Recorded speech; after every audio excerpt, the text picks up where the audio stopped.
morning. All right, so how is everybody doing? Welcome to Sunday. So whenever I do these live streams, I kind of notice that whenever I'm getting ready, all of the messages and stuff kind of start trickling in. So I'm just gonna wait for a second where we can all come together and greet one another, and then I'm just gonna get right to it. So, okay, today we're doing a live stream of what is your next relationship? What do you need to know about it? Who is it going to be with? What's it going to be like? Etc., etc. I already feel like there's going to be some connections between the piles, and I know some people do. Like, hello.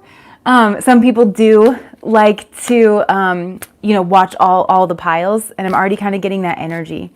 At least for the first two, there might be a connection. Hello, good morning. Okay, so I'm gonna go ahead, Spirit, let's get 3 piles, please. 3 piles. 3 piles. Spirit. All right, 3 piles, Spirit. These cards are already jumping all over the place. Thank you. Okay, 3 piles. For your next relationship. I feel like some of you guys might have a lot of options because these cards are just keep jumping out like they want to be picked. Pick me, pick me. Okay. I love how some of you guys are already knowing which pile is yours. All right. All right, 3 piles, please, Spirit. Oh, we have loneliness at the bottom of the deck. Interesting. All right. Oh my gosh. Okay, this is interesting. So we have worry, denial, and doubt that came out, which, it's not really exactly the energies that I thought, but don't worry. It's just, I wasn't really expecting these kinds of energies. But okay, so we've got, this is going to be pile number 1. This is going to be pile number 2. And this is going to be pile number 3. So I'll hold them up together again here. Okay, so pile number 1 is on this side, pile number 2, and then pile number 3 is over here.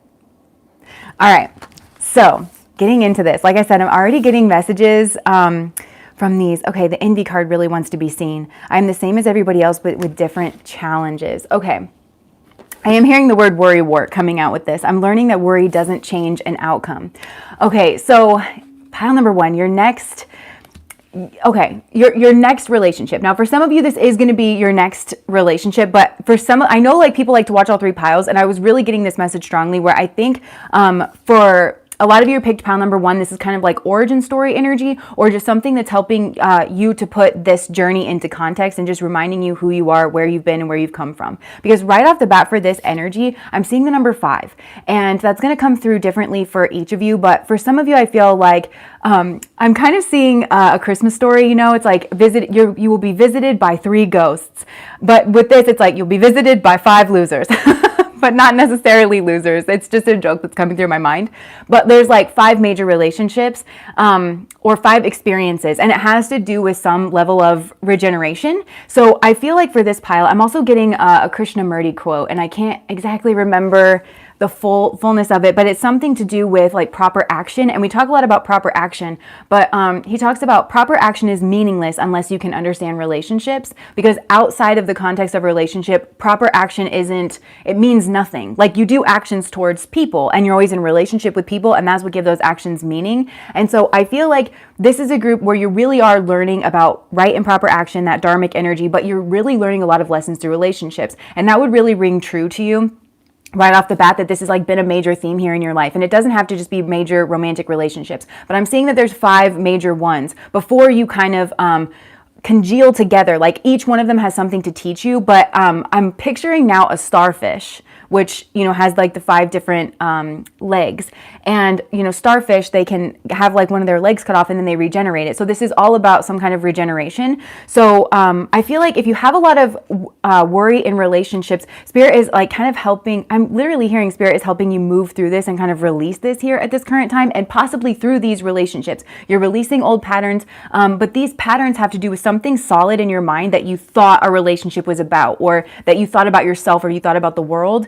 these relationships are kind of proving that to not be true, and it's helping you to see more clearly this journey that you've been on. So your journey to finding your ultimate relationship is definitely a very strong spiritual one, and it has a lot more significance than just finding like your current relationship partner. And so getting back to the energy here of just like this singular person, but for some of you, I do feel like it's an amalgamation of multiple people. But for others of you, it's like you've already been on this journey, you've already dated some of these people. Maybe you have one or two stragglers that you kind of need to tie up, but these don't have to be very long-term or meaningful relationships.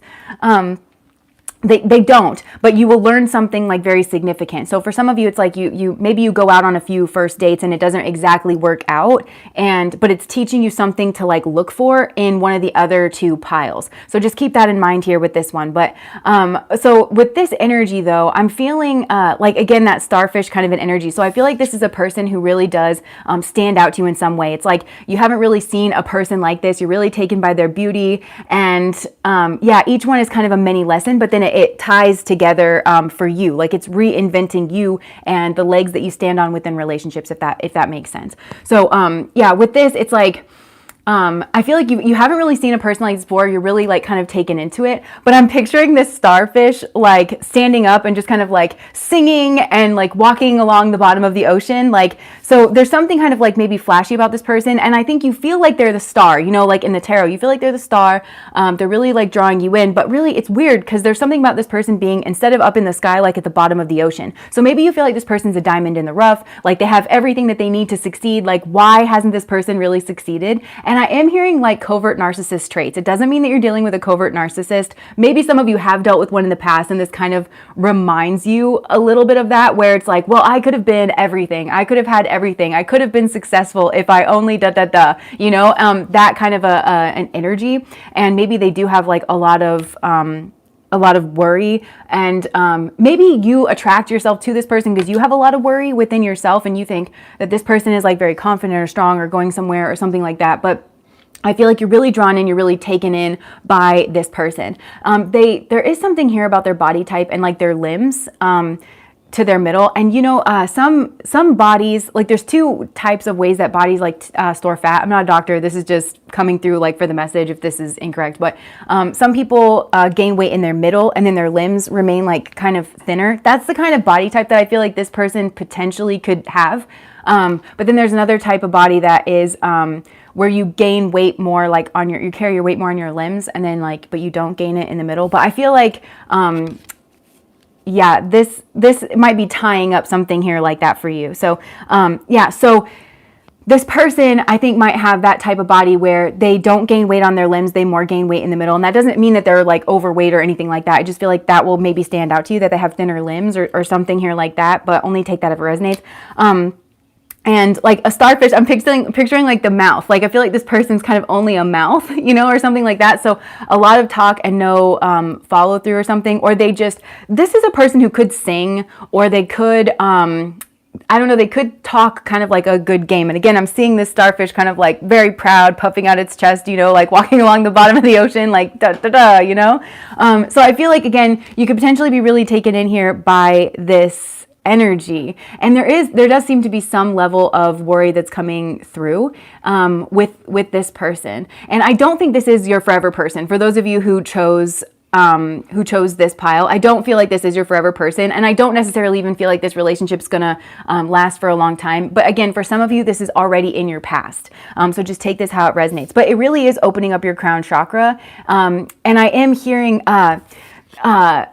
honestly, do you guys remember Shadazy? I know not everybody listens to country music or likes it, but Shadazy, like they're basically the energy of like their entire first album, the whole shebang. It's like kind of breakup-y songs, and it's got like a really empowering kind of like a bend to it. I feel like this is kind of, that's what I mean by your origin story. Like you're learning your own power. You don't want to be taken for granted. Like a big theme of that album is like not really being taken for granted, but it's really funny. So I feel like this, another thing this is teaching you is your own resilience. Yeah, the regeneration and the resiliency. Don't worry about a thing, like is what I'm hearing. So I feel like you're gonna laugh a lot, like about this relationship or about this person, but again, at the beginning, I feel like there's a lot of emotion and you're really taken in here by this. But they also have a song called Don't Worry About It. Life gets sticky, life can bruise. And I feel feel like that's what this relationship is teaching you, is like, just don't worry about a thing. Don't worry about a thing. Just like keep going, you know, laugh it off. Sometimes you scrape gum off the bottom of your shoe, you know, it just, that's kind of a part of it. And just,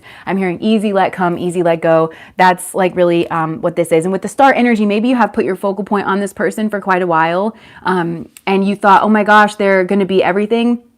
I'm not getting a place necessarily with this person. I think this person has a lot of hopes and dreams in regards of their work, and they may have a lot of hopes and dreams to work in a water-oriented field. So something creative, something nurturing, definitely something lucrative. I feel like this person feels like they're a star in the making. They might want to convince you that they're a star in the making or something. This is kind of reminding me of somebody that you, I don't know, could meet like on a dating app, and they have like a lot written in their profile, and then you meet them and they don't really actually have all that much going on for them, but they talk a big game. That's like mostly what I'm getting. But it's really, I think this person is kind of good. They are creative, and you're teaching this person something too. Like this person isn't just like, you know, a negative person. Obviously they have a soul too. They have a life journey, and they're definitely learning that. This person could be strong. I do think you see this person's strength.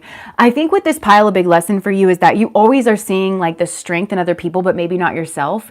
And it almost like lends itself to a type of rose-colored glasses, where when you look at other people, you kind of think that everyone else always has their stuff together except for you. Everyone else is, I'm hearing that song, or a line from a Taylor Swift song where she says like, sometimes I feel like everybody is a sexy baby and I'm a monster on the hill. So I feel like maybe for a lot of you guys, it's like you need to learn that you are. I think that's another thing that this relationship is teaching you, is that you're actually the star. You are actually really, like, you are really wonderful. You have a lot to give, because I think you look at maybe these people that are very shining or very flashy, and you get drawn in and you think, oh, they have everything going for them and I don't really have anything going for me. But then like you are kind of realizing that sometimes it's just flash, you know, sort of an energy. And so I think you're supposed to learn that you should really appreciate yourself more, because you have that follow through, and it's not just talk. You're actually like, showing up. So I am picturing like flags, or a lot of colors, a lot of movement. So you might do like a lot of fun things here with this person. I'm hearing, I won't be bored. So maybe this person like has trouble sitting still. And that's also why they have a lot to talk about, is because they're constantly consuming experiences. But I don't think this person really builds a lot. And there's a lot you don't know about this person, is what I'm getting. And I think that air of mystique like kind of draws you in, but it's like, you realize that there's just a lot that you don't know about this person. I'm hearing, for as much as this person talks, there's so much you don't know about this person. And I feel like that's something that you maybe notice like later on, or that's something you're supposed to kind of learn. And I'm hearing temperance. This is helping you temper. And this is helping you formulate your ideas on love and let go of ideas of love that no longer serve you, that maybe you've been clinging to. Because I really am picturing that temperance card. And I feel like this person, it's like the mixing of the fire and the water. And I'm picturing this person as a starfish under the water, and stars are usually fire and they're in the sky, you know? So maybe you are viewing that, but it's incorrect temperance energy. So, oh, okay, maybe this person has like an addiction or a fast lifestyle or something, but they're telling you that they're getting over it. And you think that they're like more tempered out, or that they've struck some kind of a balance. So there's something interesting about this person that draws you in, because you think that they have like a balance between their like fiery side and their watery side. I think that you find them to be very sexy, very charismatic, but it's the mouth, because I'm just literally picturing a starfish, and like, you know, the center of the starfish, it's like just a mouth. Like that's kind of like what the image that I'm getting in my mind. And I've never touched a starfish. I don't think you're supposed to touch them, but like they look like, maybe, I don't know, there's like some kind of strange texture. Maybe you're afraid to touch this person, but I feel like this is a metaphor, like to like really examine them. Like there's something about this person where it's like, I don't know, you really get caught in with the visual component, like looking at them, but not like necessarily touching them. So yeah, and I think that you do, maybe, I don't know, this person, you may talk a lot about worries, where this person kind of like, I think you start to realize that it's circular. Like they worry and they worry and they worry, but they never take any action. Like that's really the thing. Action within the context of a relationship. That goes back to that Krishnamurti quote. They have all these worries. They never take any action. And I think you get tired of going around and around on the merry-go-round. But again, there's like all these flags. There's all this like fun experience. And you start to realize that this worry isn't really changing an outcome. It's the action that changes an outcome. And then I think you start to look at this person's actions. And that's something that is really coming through strong. This person may wear purple or purple and blue, these purple blues. So that's the upper chakra. So I feel like you really do feel like you have some kind of a mental connection here with this person. But let me just start to pull some more cards. So the Hermit card is at the bottom of the deck here. And you know how like a lot of people say that when you are with somebody that's the wrong person, you end up feeling more alone than if you were just by yourself. I think that's kind of the way that you feel here about this person. And I think, worry. So I feel like, the shadow attribute says withdraws from society out of fear or negative judgments of others, refusing to help those in need. So I feel like maybe you feel guilty because you feel like you should help this person. You feel like this is a person in need that you should be helping. So you get kind of like drawn in of, I'm hearing with their BS, like with their nonsense, you put up with it because you just kind of think like, well, this is a person in need and I'm supposed to help a person in need, but really this person's not helping you and you're a person in need, kind of a thing. So, yeah. And I think when you really look at this person, they're very selfish and they don't really like end up helping a person in need. But yeah, so serves personal creativity. Yeah. Interesting. I feel like this person with their talking energy, like they kind of make you withdraw more and more and more and more and more. So, okay, what else? I do feel like there's maybe a lot of physical attraction here. You feel like you can live the good life with this person. Because you see that they have romantic charm and potential for power, something like that. But this Samaritan energy comes up right next to it. So I do feel like there could be a little bit of like a rescuer tendency where you just kind of think, well, this person's a fixer-upper, and if I just do this and if I just do that, and I'm really, really patient. So these are traits within you that get exploited, and your forever person will not prey upon your kindness. They will not require to feast or parasite off of your kindness or the things that you built up for yourself. And this was a lesson that you were meant to learn here with this past person, that this isn't something that love does. Or somebody's not prepared for love if they like are not dealing with their own self, if they kind of like push this all onto you. Yeah, because I think you thought with the light, I think you thought you were in the light attribute with this Samaritan energy, refines your capacity to help those you would prefer to ignore. But you've actually been in the shadow attribute, or they have, exacting appreciation and recognition for the help you offer. I feel like that's another thing with this person where they always, like they maybe do the littlest thing. Whenever they do take, okay, so I'm hearing they're all talk. And whenever they take the littlest bit of action, they want a bunch of praise and a bunch of recognition. And then when you don't like call it out because you're run ragged and really like, it's just the bare minimum that they could do. I'm hearing that line from that Marvel movie with like the raccoon where he's Peter Quill, where his like space dad was like, you're welcome. They all wanted to eat you and I didn't let them eat you. And it's like, that's really, I shouldn't have to thank you for not eating me. It's really like the bare minimum, it's like, that's kind of like what it comes down to. It's not that you're ungrateful. It's not that you don't want to be grateful and express that gratitude. It's just like, why am I praising you for like being able to do basic things? You don't praise me for doing basic things. It's something here like that. And so I'm hearing like this is going to teach you how to help yourself in this situation.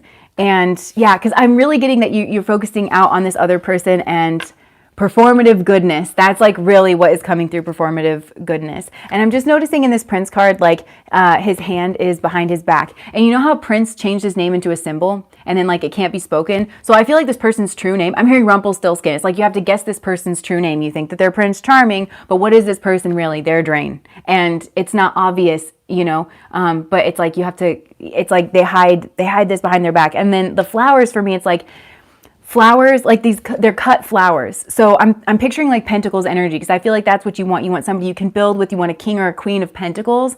And so, but that has roots and it can actually grow over time. This person is handing you cut flowers that are cut at the root and they're like hiding it behind their back, which is telling me like whenever this person messes up, then they give you these flowers and they're like, see, I grew these. But then, so it's like more promises, empty promises to like believe that they have the capacity to grow something. So you're like, well, they grew those flowers. Maybe they can actually grow something that's stable and sturdy and long-term, but they really can't. So this person's just a lot of fluff. They're really good at facade management. And this is teaching you to be in your Oh, look, warrior, victim. This is teaching you to be in your warrior energy. Now, again, for those of you where this is like energy from your past, Spirit is just reminding you of these qualities and traits that you've kind of had to burn or purify out of yourself. You have learned about right and proper action. You have learned how to show up in your relationships and not to settle. And that's actually like what is pushing you towards the other groups, like whichever one it is that you are in. But notice like the warrior and the victim, that's, I feel like, your dynamic. You are the warrior, strength, skill, discipline, and toughness of will, heroism, stoicism, and self-sacrifice in conquering the ego. Whereas this person is just living in their ego space. That's ego space to me. It's like, it is that narcissism energy, but ego is always about defense. And it distorts reality. So this person has a distorted view of themselves. That's like the layers of the water. And I feel like they tried to distort your view about them. And then I'm seeing the little starfish like walk at the bottom of the ocean. And you know, under the ocean, there's like so much pressure. We learned that recently about like the submarine thing that like, you know, was like, it collapsed under like all of that pressure. There's all that pressure down there. So I feel like this person is kind of, that maybe that's like their regeneration stories, like they're under so much pressure. That might be like a thing. I'm under so much pressure, so much pressure. In reality, it's you. And Spirit is saying you're actually becoming the starfish, like born under pressure, having all of your limbs cut off, having to regenerate yourself to where you're kind of like this new creature. And you need to start understanding that you're like the star. But you're a different kind of star is what I'm getting. Again, it's like not the star in the sky. It's the star that's been forged under pressure and like is walking around in the water. Some of you could potentially be very lucrative. And this would, this has to do with like just the personhood that you are, the person that you've been building within yourself through all of these experiences. Whatever you apply that to, like you could potentially make a lot of money, and I'm hearing a lot of friends and a lot of just, there's a lot of connective energy around you because of this, but you are in this hermit energy where you have to kind of trust to come out of your shell again because you've been, your kindness, that's what's so bad about this Samaritan energy, your kindness, your patience, your goodness, that's what's been preyed upon here in this situation. And this person feels entitled to that because they're just incredibly selfish, like with their outlook. They don't think about you really. And yeah, so like you're learning how to come out of this hermit shell. And I feel like, oh, okay. So this is like the transition point that you're at right now is like learning how to come out of your shell and actually let your little light shine. I'm hearing this little light of mine, I'm gonna let it shine.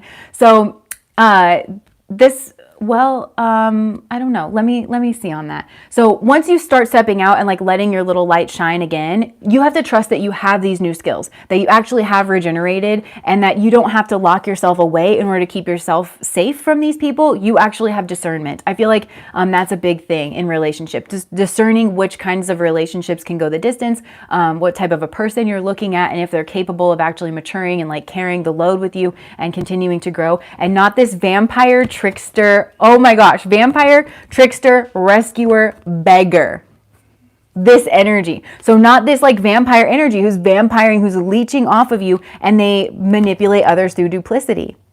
And they always tell you they're going to pull a rabbit out of the hat, but then they never pull the rabbit out of the hat. So I think this is like you're starting to look at what someone actually amounts to, what somebody actually produces for themselves. And because I think it's put you in this like beggar energy where you didn't think you were enough.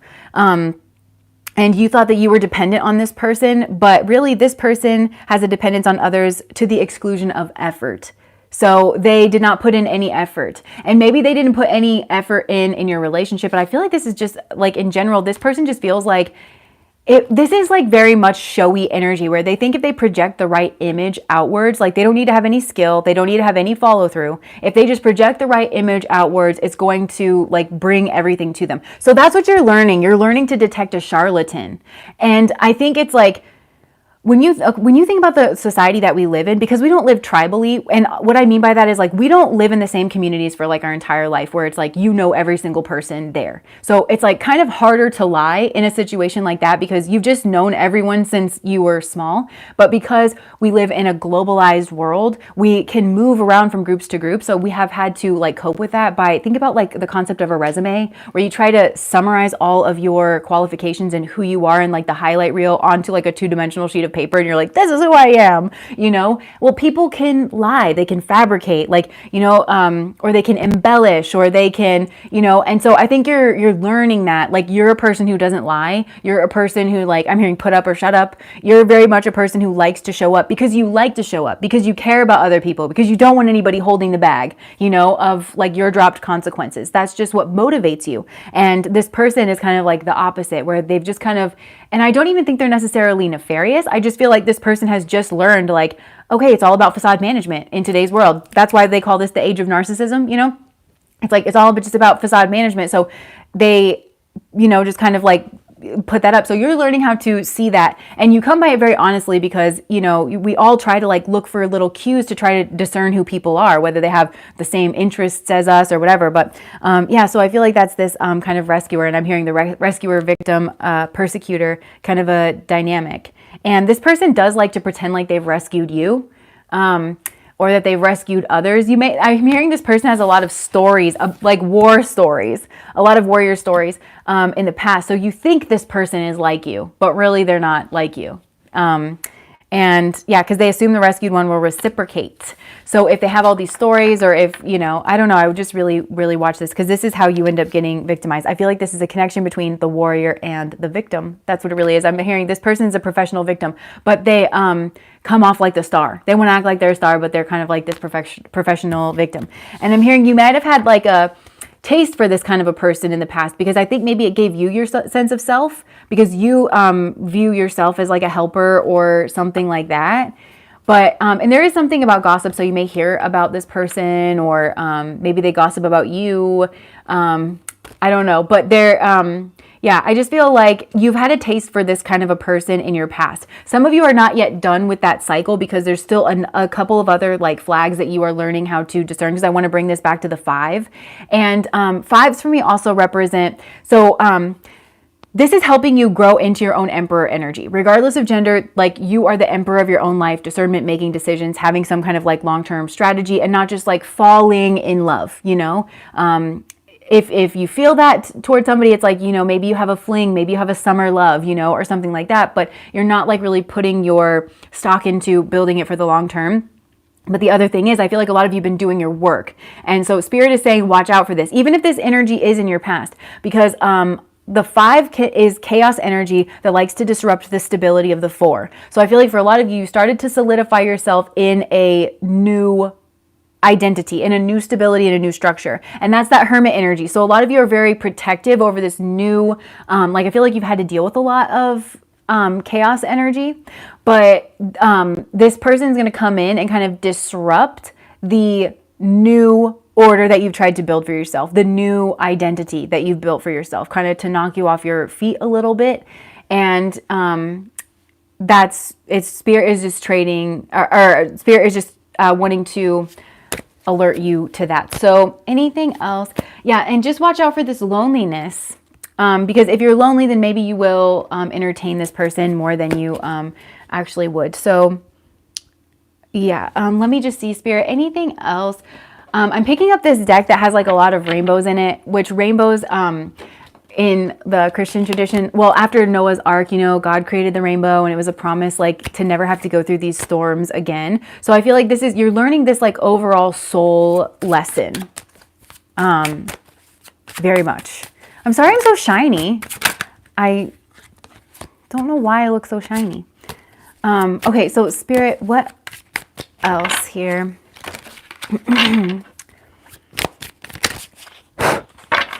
What do you want pile number 1 to take away here?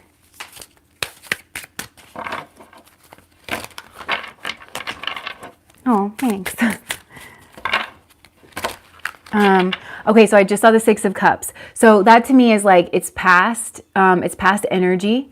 And, but also the 6 of Cups for me is, oh, thank you guys, that's all sweet. The 6 of Cups for me is Sun and Scorpio energy. So keep in mind, again, that's what I was just saying, that Sun energy is that identity energy, but to me, it also represents your truth, and it represents your own philosophy. And Scorpio is like, that energy maybe has been suppressed in the past, or you've been clinging to a version of yourself that honestly doesn't serve you, and it hasn't felt right, hasn't felt good, for a while. But all of those things, like Scorpio is the sign of transformation, but it's transforming upwards. So yeah, you all, oh yeah, you're all swimming in it. Yeah, so this is a transformation upwards, but Spirit is, again, wanting to connect you to your past so you can follow this transformation forward, because a lot of you have been in that hermit energy, and Spirit is just pointing out that how much you've changed might not actually be apparent to you. And that's why, yeah, you're sitting right on that cusp of like, actually, oh, thank you so much for your super chat, Marissa. So many of you, you are getting ready to take that step out of your comfort zone.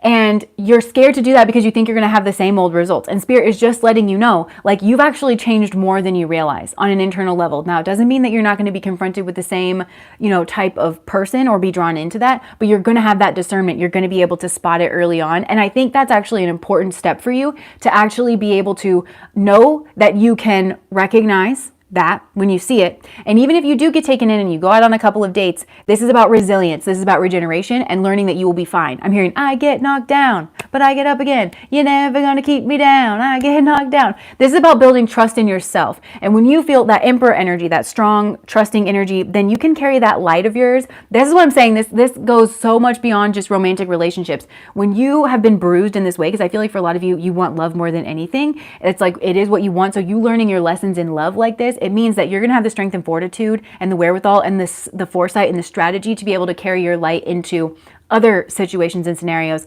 And so it's like, I'm hearing it's ripening you on the vine, like even more than you like necessarily realize. So yeah, this is the beginning of a new beginning. And your person, they might seem small. And they're, oh, look, it's the star. Like, remember I was saying I was seeing the starfish, but this star is different. This is the Ace of Pentacles. It's not under the water. It's not a starfish. This is a star in the material world. So I feel like the person that you're actually going to be with, they seem like they're a small seed or a small kernel. And you know what this is reminding me of? Like if you ever have heard academics, sorry, I have shorts on.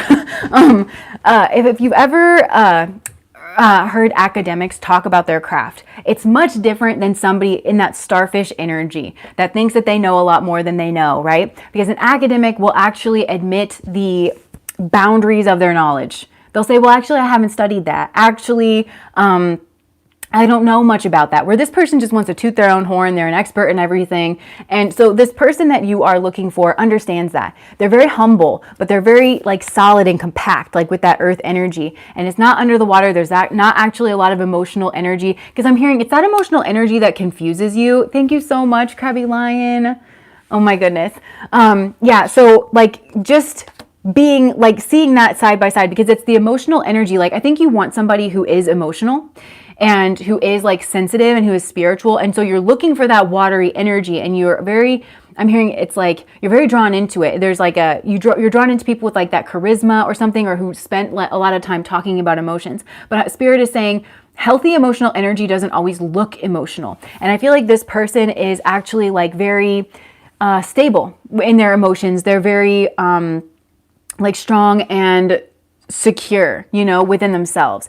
And this is going to be a seed that you can actually plant, and it is actually going to grow, and it's going to grow like very slowly and steadily over time. And it might not necessarily seem like it's just, the bee's knees and it's the most exciting thing ever, but it still is going to be. And I feel like because with earth energy, when you look back, you can actually see the changes. Think about planting a garden, and as like maybe you don't see the little changes that are happening every day, but picture a year from then, 2 years from then, like how fragrant and beautiful and alive and textured and rich everything is going to be in that space. It's just happening it's happening slowly, that it doesn't feel like you're stuck in the middle of a whirlwind. And I feel like that loneliness or something, maybe it makes you feel like there's something that's happening when you get involved with somebody who is that way. Yeah, I'm seeing you very protective here of yourself. Which is, it's okay, but I'm hearing you're coming out of this. So anything else, and then we're going to move on to pile number 2, because I feel like, again, for a lot of you, this energy is in your past, but I do want to remind you, just because it's in your past doesn't mean it can't crop up into your future. It's just, you need to see that you have changed. You are different. And I think that energy is going to be a lot less satisfying and a lot less attractive, like, because you'll be able to see it just so clearly, like as it is. I just saw the 10 of Swords, and that is a painful ending. And it is that promise, that rainbow promise of, you're not going to experience pain from this ever again, because you have its card. You have the card. You have the calling card, right? I just saw the 7 of Wands. So that's you putting up boundaries. Really lean into your boundaries. And this is you defending, like this person may make you feel, again, with that Samaritan energy. That's another thing that I feel like is really important in your lessons is like being a good Samaritan does not mean self-sacrifice. You can give when your cup runneth over, and that's healthy giving. But I feel like you've been caught up in relationships where people have tried to tell you that you being like, they want to define what you being a good person is. It's because they are needy. They don't feel like they need to meet their own needs. And then as an adult, be able to honestly be in a relationship with another person to meet in the middle and meet some of their needs, not all of them. We have that, mixed space. We're a social species, in a healthy way. So instead they just have all like that excuse, kind of an energy, but, you give from where you're comfortable giving, you don't have to like be a doormat. And I think some of you I'm hearing like addicted to the feeling of being a doormat because it makes you feel like a good person. You like the feeling of like maybe overgiving or giving like until it hurts because you like proving that you're not selfish. And then, so the mirror is like you get paired up with somebody who will just take and take and take and has to be told not to take, anymore. Yeah. So this could have been like a tower moment. Thank you so much, Trista. Thank you guys for the super chats. The Hermit and the King of Pentacles. So this to me is you are, again, coming out of Hermit mode into this King of Pentacles energy. And the King of Pentacles for me, this is Uttara Falguni. So this is the family. This is like living the good life. This is having like a healthy, balanced schedule. So this to me, it's all about balance. And also the King of Pentacles is the last card in the minor arcana before you get up to the major arcana. So this is a major transition point here for you. You have really grown in your wisdom. The King of Pentacles for me is also somebody who is very noble, very chivalrous, works very hard, but sometimes can trust the wrong people. And I actually feel like that is your energy. And the counterpart to this is Uttara Bhadra. Somebody, again, in this Ace of Pentacles energy, maybe this is the type of person that you are looking for. Thank you so much, Vanya. Oh, I love this little group. So that's like this Uttara Bhadra energy. I'm Uttara Bhadra moon. So again, I feel like this, probably you being drawn into my energy is like really good because you're picking up on that, like, that counterpart energy, regardless of whether or not it's specifically Uttara Bhadra, but it's a sea snake. It's somebody, who's submerged in water, but it's Saturnian energy. It's very earthy energy, and they are very reflective, and they kind of keep to themselves. This is going to be pile number 2. I can already tell. But then they kind of surface a little bit at a time. So when you meet this person, this is just, we're kind of segueing into pile number 2. But when you meet this person, I feel like this is still pile 1.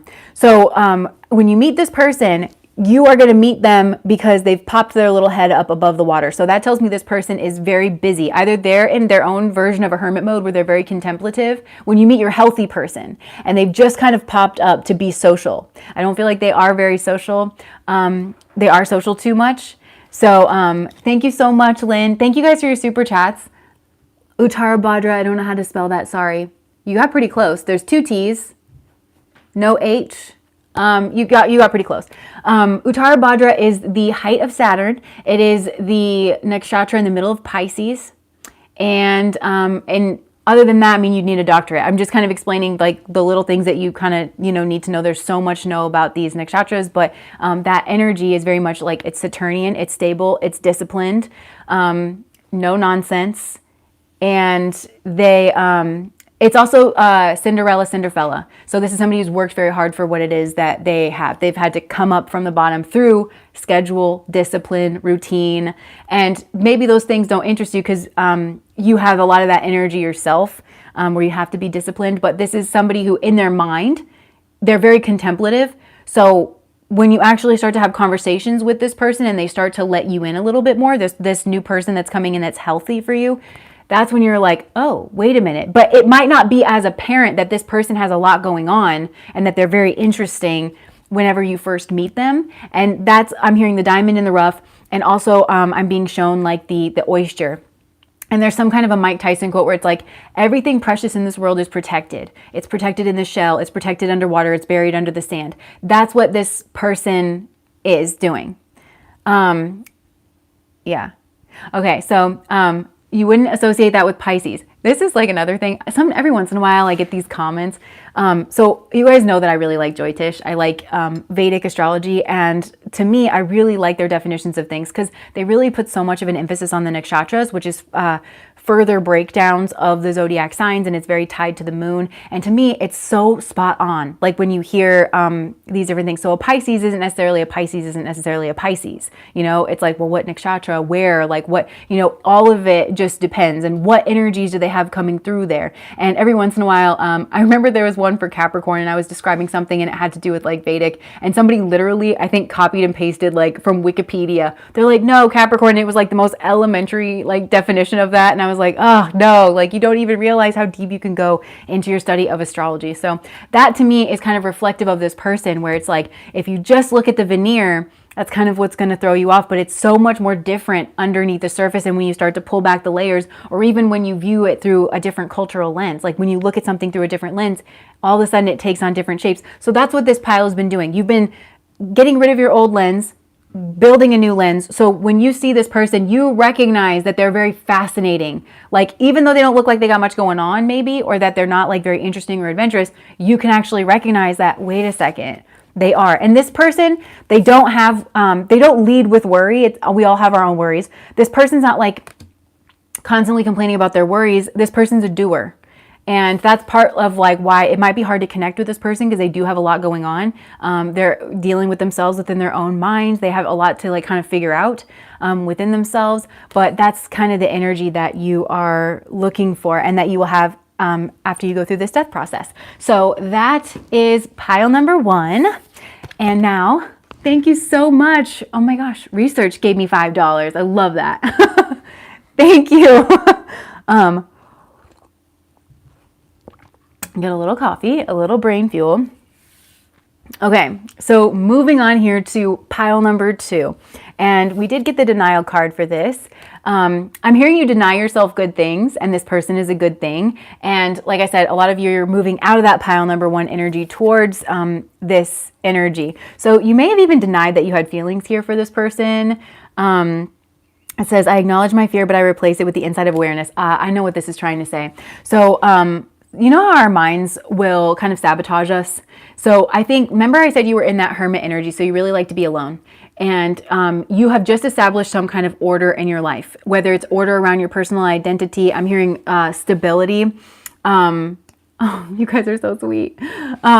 So like I said, you have really solidified something. Thank you so much. Okay, sorry, I'm gonna start over because I'm just in the chats. Sometimes I get like sucked into it. I'm such a Gemini, sorry. Thank you guys so much for your super chats. Okay. So like I said, you have started to come into some like level of stability, your own identity. I really think this is on the material world though, where you are stabilizing in your career, you're stabilizing in your beliefs, your convictions, your own self-identity, your home life. You have like established some kind of order and structure. And sometimes when that happens, subconsciously, your mind will kind of like pick up on like, oh, this person could kind of upend that, but in a really good way. But I think you're kind of, because maybe you've been through some negative experiences, you're really intimidated by this person. So on some deep level, when you meet this person, I do think there's going to be some kind of sexual pull, because we have this like orangey energy of the second chakra. But I think you meet that energy with fear. And it's almost like you don't pick up on it right away, because your mind is maybe distracting you or telling you that you don't like this person, or something like that. And then I'm hearing through the looking glass, I'm picturing you peering through this like new lens. And that's kind of the new lens that I think we were talking about. And it says, I acknowledge my fear. I'm hearing, I see your fear, and I raise it bravery, and I raise it courage. Now, here's what I want to show you guys for pile number 2, because like I said, I was kind of channeling these energies. So this is a picture that's right. Okay. Sorry that you can see the ring light here. I'll kind of hold it like that. So this picture is like right next to my bedside table. And I kept seeing this image in my mind when I was channeling the energy here of this like pile number 2 person. And I just want you to kind of like get this in your mind so that you can see the energy that I'm picking up here for this person. And I'm kind of gonna maybe glance at it just to get a few more messages. But so this person is an entirely different person to pile number 1, although with that moon energy there, moon in like the Lenormand deck is somebody who maybe can actually be very visible, who is actually beautiful, has an elegance and a grace and a calmness and a very nurturing energy. They can come off very refined.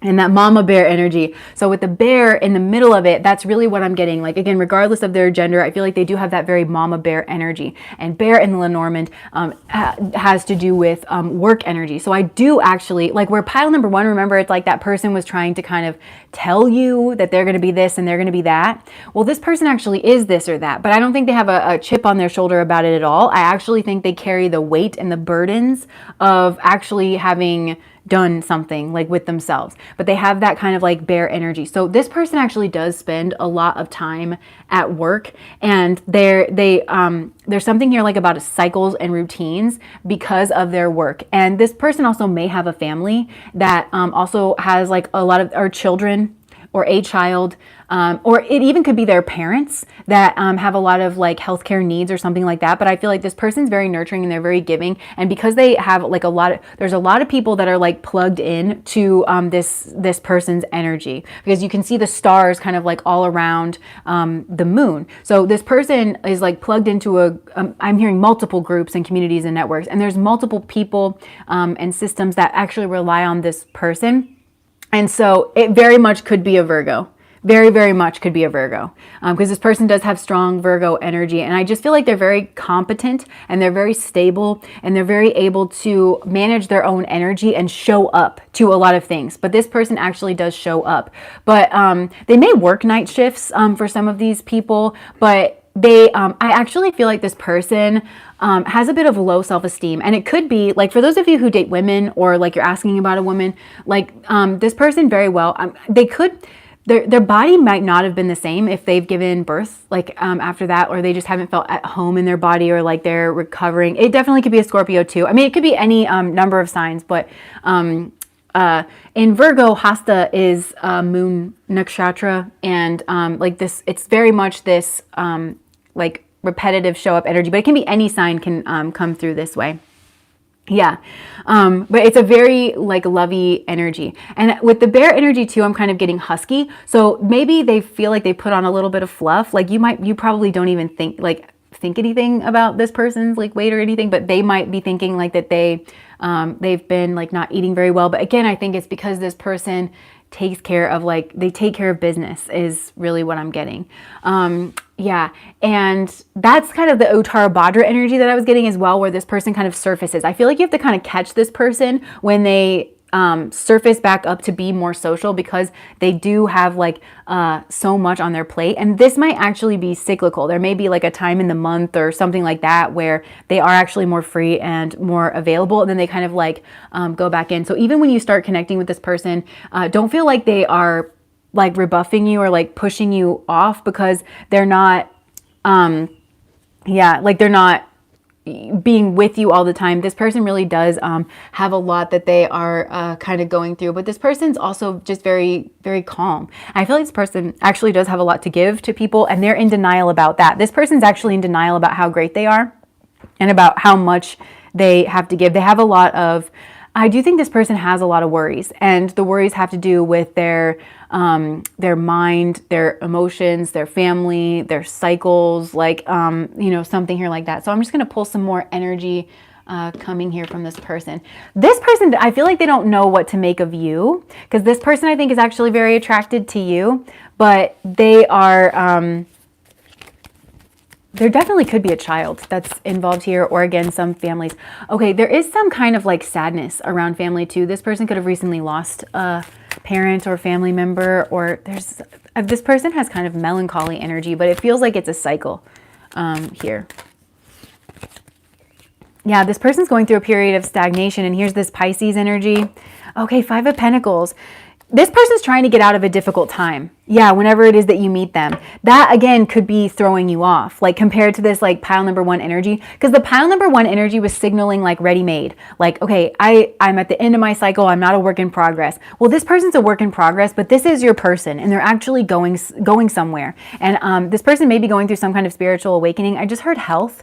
Like their health energy is not exactly feeling good. And this person could have been left out in the cold. They could have been recently going through a divorce. This person's had a recent loss. And I do feel like it's impacted them in their financial space. So they're working really, really hard in order to get themselves out of a difficult situation, maybe even a difficult contract where this person has bound themselves here to the devil. But this person, this is again, we've got 10th house energy in the moon. So they could have moon in 10th house, kind of an energy, Cancer on the ascendant, something here like that, where they really do kind of come off as the moon. They're very luminous. They're very warm, very nurturing, very loving, and very giving. This person is emotional. This person's emotional too, but not in the way that pile number 1 was, where they're always talking about their emotions and they're always talking about what it is. You know, it's always this like, I'm picturing like a Pac-Man for pile number 1. This person actually has things to give and they're very nurturing. And notice her pregnant belly here. Like this person is working on something. They're going to give birth to it, metaphorically or physically. I don't know. Yeah, this, look, you've got the Hierophant and the Lovers. This is definitely like, I feel like you're forever person. They're just trying to navigate through a really difficult time. And this person doesn't get the respect that they deserve. And this person has had a really hard past, where again, they didn't get the respect that they deserved. And this, I feel strongly this is in work, because this person's very competent and they have a lot of ideas. This person really does have a lot of ideas and they do have the capacity for follow through. They just haven't really had like the opportunities or something like that. And there's 2 major obstacles. And for some of you, it literally is these responsibilities, or it literally is their parents. It's something very stable in their life and they've had to like figure out, and it's hidden. It's been very hidden. Like it's very sneaky. So I feel like this person's been held back a lot actually. But it's very sneaky in the way that they do it, where people are intimidated by this person, or yeah, I'm hearing people don't want to let this person go. Okay. That's like one thing. Like this person is actually this is a weird thing to describe. This person's actually so great that people try to sabotage them and their success because they feel like this person is going to move away from them. It's so weird because this person doesn't see themselves in that energy, but it's like their family does, everybody around them does. So everybody burdens this person. They just give them more and more to do and to worry about. Oh my gosh, this is back to Uttara Bhadra energy, because I'm hearing Cinderella, you know, and she's got to like go feed the cat and go, like she's balancing trays on her head. Like that's what this person is. They always have more and more to do. And it confuses this person. And that's why they have low self-esteem, is because they think I'm competent. I don't know why I can't get things done, because this is also a person who doesn't make excuses. So this isn't a person who has a story about like, well, this is why I can't get this done and this is why I can't get that done. This person knows exactly how to get things done. They're just applying it. And it's like this, you know, like those, it's like an escalator in the airports that like, but just the flat ones. So this person is like, they're walking against the escalator and they're like almost to the end, and they're like, I don't know why I can't get there. Like I'm doing everything, like within their body, they're doing everything that they need to do to get there. It's just they never quite get there. And this person, I'm hearing like they dream of a love here as well, and they dream about having like the time to be able. This is a person who wants social relationships. They're very fulfilled in their social relationships, and a bottomless pit. Exactly. This person is like, they really want to build relationships and community and sociability. This is why this person works so hard as well, is because they want things to be calm. They want things to be peaceful. And this very well could be you. I'm a firm believer that there's usually a pile that is your own energy. I feel like Spirit does that on purpose. But so this person really likes that and wants that, but people don't see that because people are very threatened by this person's capability. I'm hearing this person's a natural alpha. This person is an alpha, but they don't see themselves that way. They see themselves as, this is somebody who always feels like they're never measuring up, but they don't have a sad sack story about it. They just they have goals that they try to meet for themselves, and they're just so capable and they're just so competent. And they just never get appreciated for it. And so I feel like that's something that you might really be bringing in here for this person, is like actually seeing them and actually because this person's very reflective. Okay, and then notice the big moon, right? Like in front of the bear. So there's some kind of family energy or mother energy, moon energy that is really domineering in this person's space, that's reflecting them back. And I'm noticing like the bear is like a beast, like kind of like looks like a beast, but bears are actually really chill. Like, I mean, they can tear you up, but I feel like bears, you know, and they're obviously a wild animal, but like, I feel like they're, you know, a lot of bears eat berries, you know, like they're just, like this person is just kind of like a cuddly bear, but, people don't really want to see that. So this person actually dreams about having a new beginning in love where everything feels really good. They might even dream here about you, but they feel like they're not worthy of it. They want to like deny this to themselves, and they just dream about like being able to take a risk. I feel like that's the one thing that this person, they dream about having adventure. They dream about having freedom. Like I'm just picturing being able to take big, deep breaths. Like not having the stress and the weight. So that's all this person dreams about, is like being able to have some kind of like adventure, new beginning. And this person feels like they have the skills and the abilities to be able to do that. This person also, they maybe say things that are weird or just like out of the blue. And it's because it reflects their inner world. That's again, Uttara Bhadra. Like this person has this rich inner world. And even though they live a very traditional life or they are very giving or something like that, I think this person is really, I'm hearing anti-establishment. They're, because this person's been trapped by like establishments and stuff. Like this person is very much like, you know, this person is like all about, I don't know, I kind of want to say like social, like being a socialist, but I just mean like helping other people, but having other people help. Like we can all figure out how to do this. We don't have to be burdened, because this person has lived a life of burden and they want some kind of a quick result. This person is very sexually attracted to you as well. And they don't really know how to come in. And this person doesn't want to step to you incorrect, because they feel like if they do step to you correct, they're going to come off like the Knight of Wands. They're going to come off like an F-boy or an F-girl, just because they don't have the energy, they don't have the time. And again, like they are very sexually attracted to you here as well. I feel like this person dreams about having a family with you, and they but they don't want to be blamed. This person is like not selfish, but I feel like whenever this person does I heard a damn thing, whenever they do a damn thing that is just like what only they want to do, then they get a bunch of like fingers pointed at them. And it is because this person has this like different kind of an energy. And I feel like if you talk to this person, they have like very Aquarian values, like values of the group, values of the network. This is a person, I think that it might surprise you how much knowledge they have about different societies and structures. This is a person who would be very interested in like different types of government, and he is a freak. Like this person's a freak, but in like a really good way. Okay, I'm hearing that song Psycho Freak by Camila Cabello. Feeling like a psycho freak sometimes. Can we get connected? No Wi-Fi. Like this person's just like looking for connection, but people just always want to keep this person. They think people don't want this person to leave, and they think that they're building connection with this person, but they're actually just burdening them. So they always feel blamed. This person always feels blamed for things. But they want a really fiery, passionate relationship. You might be a part of a group here that's like very fun and very fiery. And this person, okay, I heard, are you making fun of me? This person was like, are you making fun of me? Like, this person, this is pile number 2. So this person may, always feel like people are making fun of them, or they're afraid if they express themselves and their ideas that people are going to make fun of them. So if this person's slow to open up, it's not because they're slow.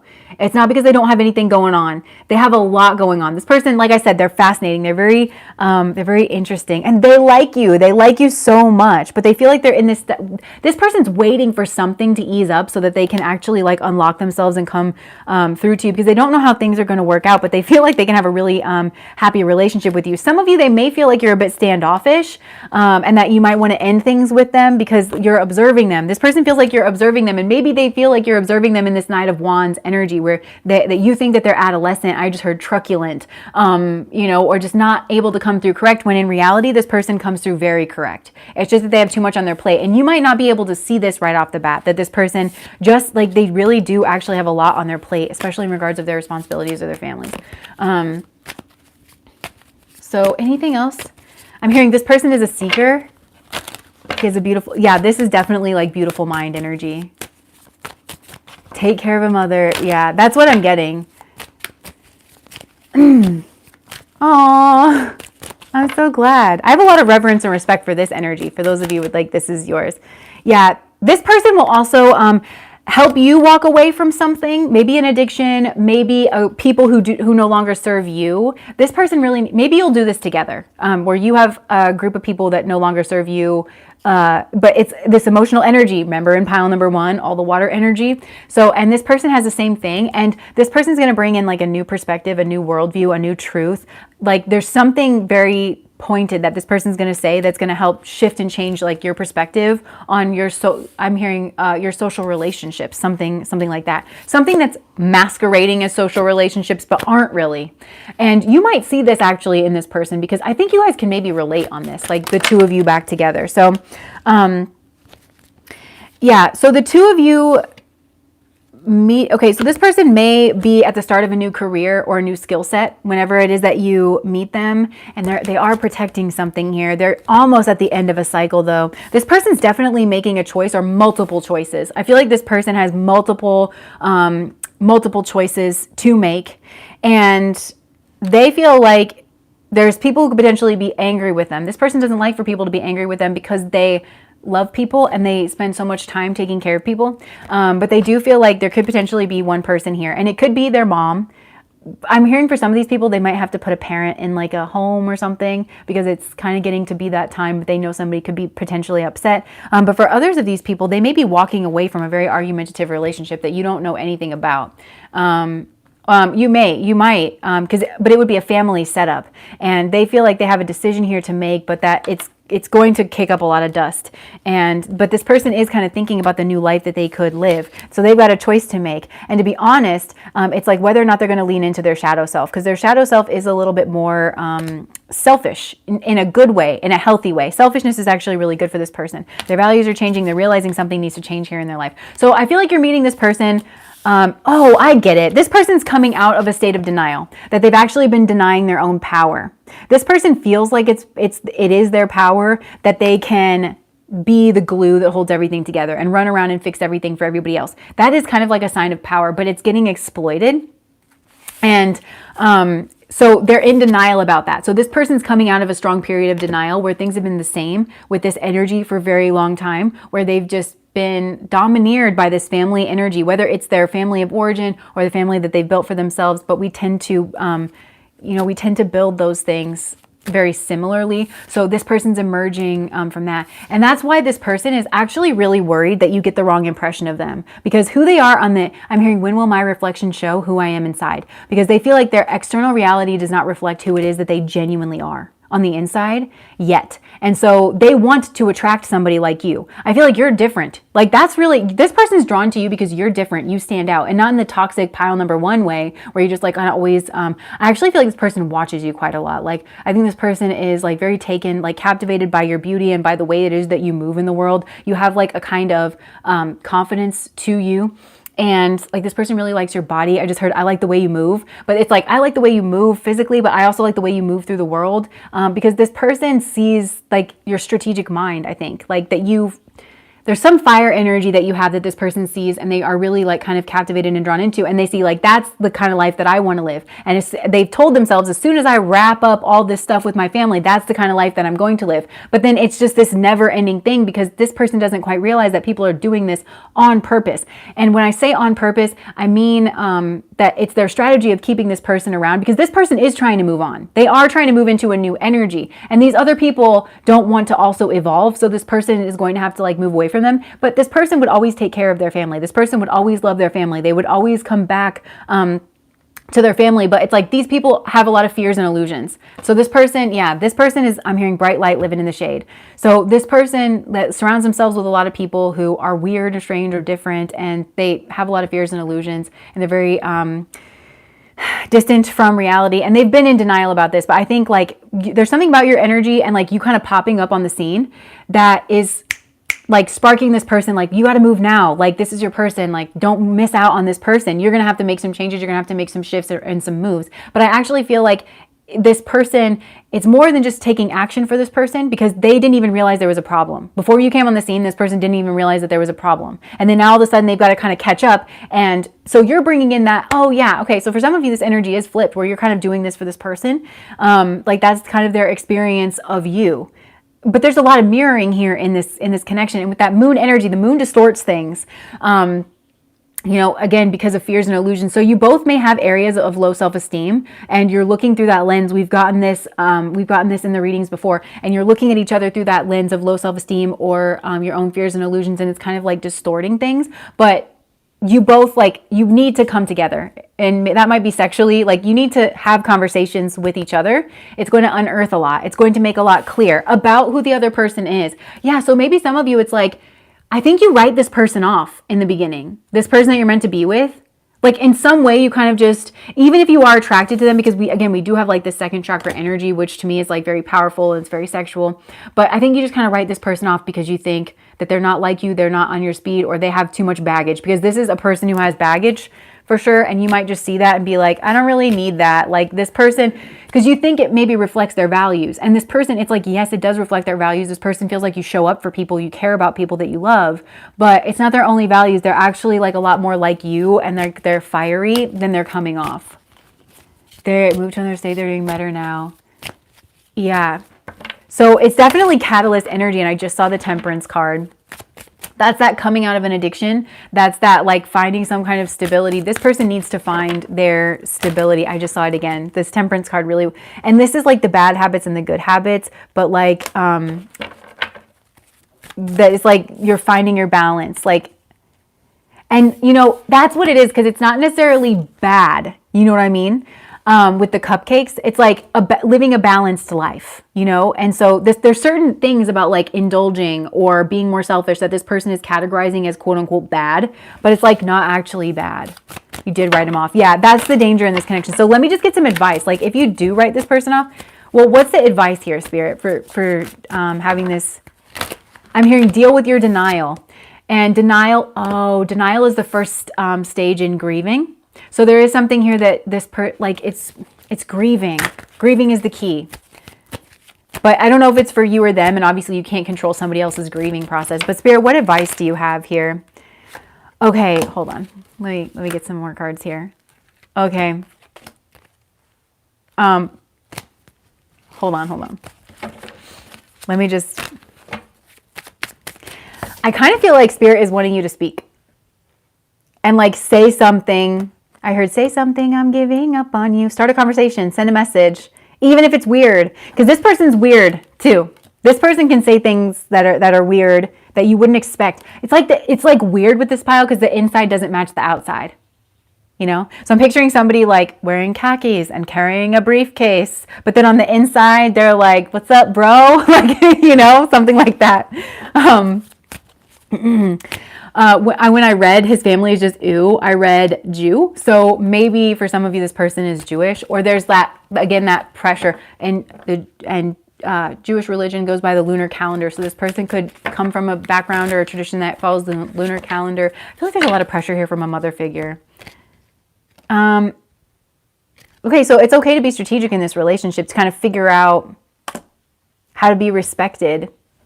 And maybe if you feel disrespected by this person because so if you feel like this person is disrespecting you, if at first you do think this person is the Knight of Wands and you want to lay into this person a bit and just be like, no, like this is very curt language. This is absolutely not. Like, it's not saying to like go on a diatribe for 30 minutes where you just kind of like yell at this person, but it's just nip it in the bud.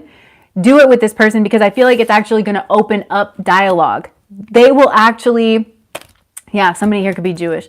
But like, it could actually open up a dialogue between the two of you where something gets expressed where you're like, oh, and then it changes how like you're viewing each other. So the advice here is actually to speak. Anything else? Any other advice here, Spirit? Yeah, there's something here that needs to be let go of. I'm hearing watch this person let go of something here. And if this person's unwilling to let go of it, even though they're like a great person, if they're unwilling to let go of this negative past cycle full of fear and illusions and all these people that are pulling on them, well, then they're still not your person. You got to kind of move away from this, because it's just going to be a really argumentative relationship. That's going to be the point of contention where you guys are just going to clash, because this person will continue to, they will continue to like argue with their family. They will continue to, and it'll create arguments between the two of you, like points of tension. Because I think what you see that these people are more than capable of, I'm hearing codependency. You see that these people that are leeching onto this person are more than capable of taking care of themselves. And that this person's just indulging and encouraging people to not be independent. It's not helping them. So this person thinks that they're helping people, and you can see it. You can see it's just negatively affecting our lives. You always put your attention on these people who don't need it. So, and that's where this person is in denial about their own behaviors and how it actually messes up their relationships. So basically, a big takeaway from this is that you're going to get the wrong impression here of this person, but that might accidentally end up being the right impression. But it all depends on whether or not this person is able to let go of their past behaviors, these past negative cycles, and honestly, their codependent tendencies. And that's something that even if you do move on with this person, you're going to have to work through codependent tendencies. I actually think you're a very strong independent person and you don't want to fall into codependency, and that's why this like really good healthy relationship. But this person has those tendencies to kind of just like fall back on and to create a codependent relationship where they actually feel I'm hearing, so this is something, remember I said they kind of have low self-esteem in the beginning, and this has to do with like the way that they look, but I feel like the low self-esteem just has to do with like, whenever you're just run ragged and you don't have the time and energy to actually take care of yourself the way that you want, this person would have that time if they just cut all this extra stuff out of their life, and then they would actually start feeling better about themselves. But I feel like because it's like this negative cycle, because they feel so bad about themselves, then they settle for things that they don't deserve, and they keep thinking that there's going to be a natural end to the cycle when in reality, this person needs to interrupt the cycle. They need to break the cycle. We're still on pile number 2. So they need to interrupt that cycle. They need to break that cycle. And if they can, then you can move on with this person and it's really healthy energy. But if they can't, then you're kind of actually getting the right impression of this person when they're in that Knight of Wands energy, when they're going to be coming in and out. And they can't. So even though they're not a player and they're not like an idiot in that way, they are still showing up that way to you. Like the result is still kind of the same. So that's something that you really want to watch here with this person. Yeah, where the wrong impression is accidentally the correct impression. And this person kind of needs to get real with that, like with themselves, that they don't show up in the places. This is reminding me of another reading that I did in the past. I don't remember which one it was, but it was something like this person is in a very negative cycle of building positive karmas with negative people. That's that codependent energy. So they're giving all their good positive energy to people who don't need it. Like it's in the wrong place. So it's like, I can water my plants, that's fine, but there's some plants that need the water. And if I try to water my cactuses every single day, it's going to die. This person's giving that, like that water energy to energies where it doesn't, to situations where it doesn't need it. And it's actually like harmful. But they're like, but I'm giving water. And it's like, no. Whipping each other into shape. So this is another like regeneration thing. This is another like lesson of like, kind of, can you see if this person is, okay, so let's, anything else, Spirit? Like, I feel like this person has a lot to offer. You can see that. I think you can kind of see that this person has a lot to offer, but I think, I don't know. You might think they just have a lot going on for themselves. Anything else? Stand in your power. Like, with the Queen of Wands, know that you are this Queen of Wands. Like you're beautiful, you're sexy, independent. That's you. And like notice like her dragon here and everything. Like lean into those qualities. And like she's holding her wand up, but it's like a lantern. So just and hang out with your friends. Hang out with your friends. Anything else? Healthy giving and receiving. Healthy giving and receiving. You don't want to get into a relationship with this person where you feel like you're needy in a way and this person's giving to you. That'll be comfortable for them. They'll actually like that. That's going to encourage this codependent energy. But then it'll be the same on your end where this person, again, they feel needy in a way and then you're giving to them and you might think that's the perfect connection and it's not. Yeah. Okay, so one more thing and then we'll move on here to pile number 3. I just saw the 10 of Cups, so it's like this could be very fulfilling, but something does have to go. I just saw the 2 of Cups, 10 of Cups, 2 of Cups. This could be like really, really, yeah. And if you're dating this person or like if you have kind of a connection, because I feel like you're standoffish with this person at first, where you're trying to figure them out. You're trying to figure out like why they're always busy or why they treat you a certain way and why you always feel like neglected or like they're very short with you or something. Because you know that like there's a connection and you know this person should be treating you differently. Don't ignore that voice. Don't ignore that voice. Psycho sister has to go. LOL. I knew it. Like there's something here where it's like you can see it clear as day. You can there's something here like you recognize that whoever it is, like this mother figure energy or whatever, they don't actually need the help they're getting. You can see that.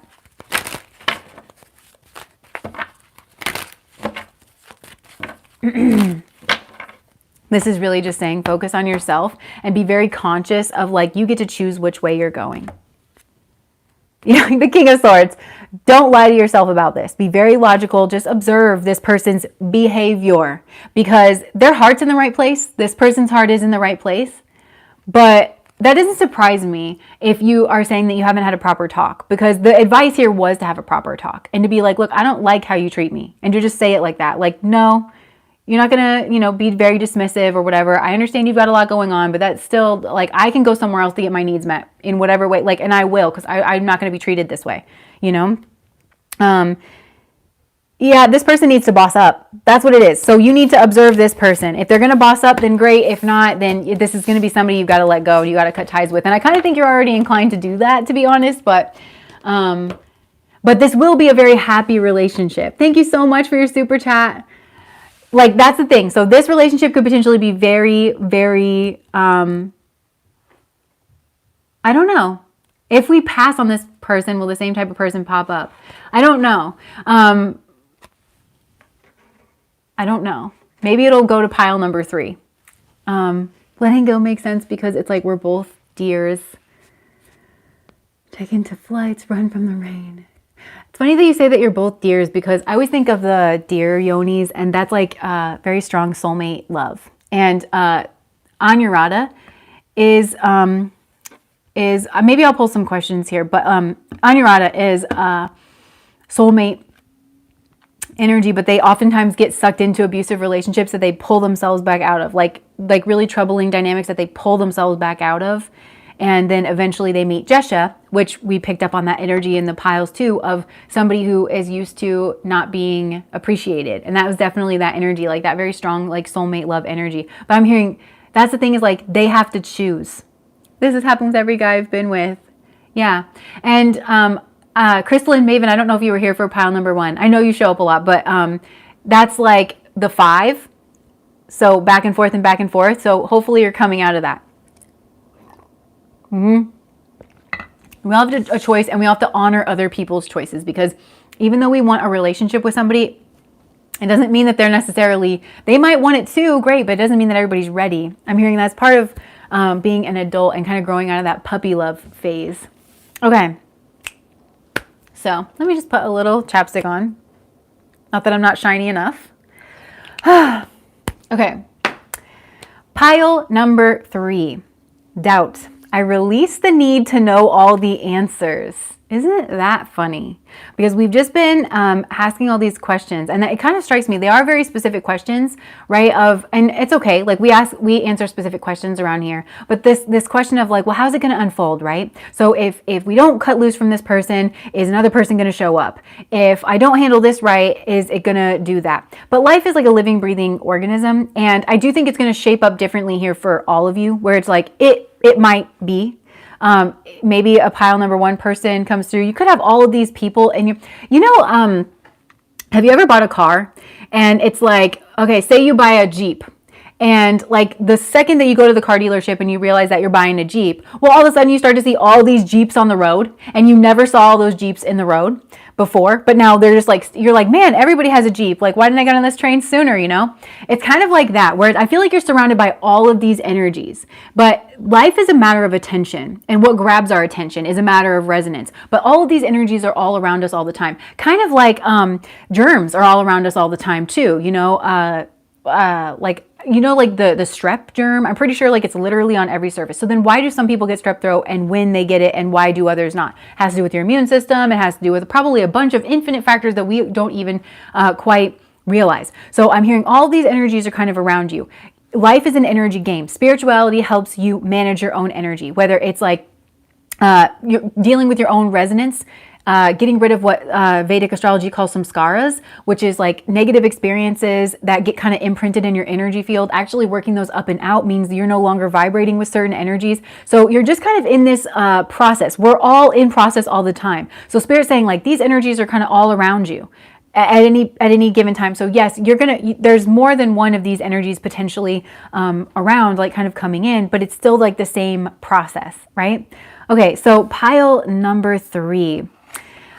This person could potentially be really wealthy. Like I'm seeing, yeah, I'm seeing like a lot of like money or Persian rugs. Thank you so much for your super chat. Thank you for your integrity and intelligence. Oh, I'm so happy. Okay. Yeah, so this person I do feel like is very wealthy, but they're also like very insular, and there is something here that kind of creeps towards the inside. Creeps towards the inside. I feel like this person is very protective of their home space. They really don't like to let a lot of people in. And it's because they've created some kind of value. I do think this person has some kind of like family name or family emblem or something. Very strong paternal lineage in this person's like heritage. And this is somebody who does not settle down easily.